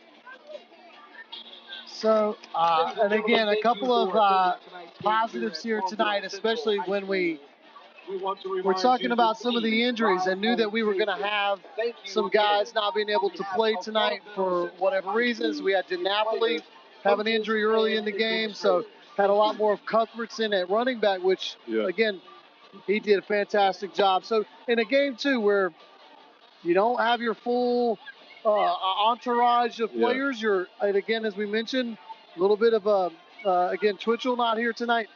You've got to take that, especially when the final score is pretty lopsided at the end. Yeah, I mean, and it's a testament to the culture and the staff over there at West Craven. Excited for those guys to come out and play. Even still, they felt like they left points on the board with red zone penalties and pushing them out of the red zone. But again, essentially probably the best offensive showing we've seen all year against a still pretty tough defense down here at Farmville Central. All right, I'm going to give you some final scores here. And again, our final score is 43-15. Yeah. West Craven with the win tonight. So some finals here. Let's go right to J.H. Rose to come from behind to beat Havelock tonight, 21-14. Of course, Havelock was up the last time we checked that score. So the Rampants come back and get the victory. Havelock starts 0-4. First time again since 2007 since they've started the season 0-4. No score yet, South Lenore and Spring Creek. Let's see, New Hanover. Looks like they have fallen. Is that Northside Jacksonville with a victory over New Hanover tonight. So the Monarchs win at 28-7. We've got no score yet still for looking for North Pitt Green Central. Aiden Grifton was leading North Lenoir the last time. 38-6 last time I saw it in the fourth quarter. Garner over D.H. Conley right now. That game is still in the fourth quarter, 42-19. Gardner looks like they're going to win that. James Keenan, 27-21 over East Dublin. Richlands falls to South, or is losing, to South Brunswick 28-7. The Mariners of East Carteret, how about that? 28-21 over Swansboro. We've got Wallace Rose Hill. They made it way closer. Pender is going to pull out the win, though, 32-26 over Wallace. Jacksonville pulls away over Topsville, 46-6. So Bo Williams with another win there. North Duplin, 54-0 over Jones Senior. And the Battle of Vikings will go to White Oak as they defeat Kinston 32-26. It was Union over Lejeune, 34-0. Dixon with a big win in the Corral, 42-20 over Southwest Onslow. Laney defeats South Central 31-15. So the Falcons have their first loss of the season. Martin County 58-0 over Southside. Final score, Tarboro 14-0 over Southwest Edgecombe. And I wonder if that game... They ended that game early. They ended that game early because the reports we got was there was a shooting at the game. We don't have any details other than that. Last I saw was game ended. There was one person injured. That's all they knew of at this time. So I thought some prayers to everybody in that situation. Again, here tonight, West Craven with a big victory. We want to thank so many people. First off, these gentlemen for being with me tonight, surviving the bugs and in all seriousness, the internet and issues. The internet, it's been a night tonight, but thank you, Chop Dottie, Bud Vincent, to our general manager, Mike Afflerback. The girls are fantastic. Our creative genius, which is Carolina Olivares, our sales manager, Leslie Olivares, our production manager, Daryl Harris. Big shout out to him for all of his fantastic work. And again, for all of you listening, thank you so much. Next week, back at Jordan Stadium, where we have the West Craven Eagles and North Pitt Panthers. Next week on Friday Night Football. Have a good one, folks, and have a great weekend.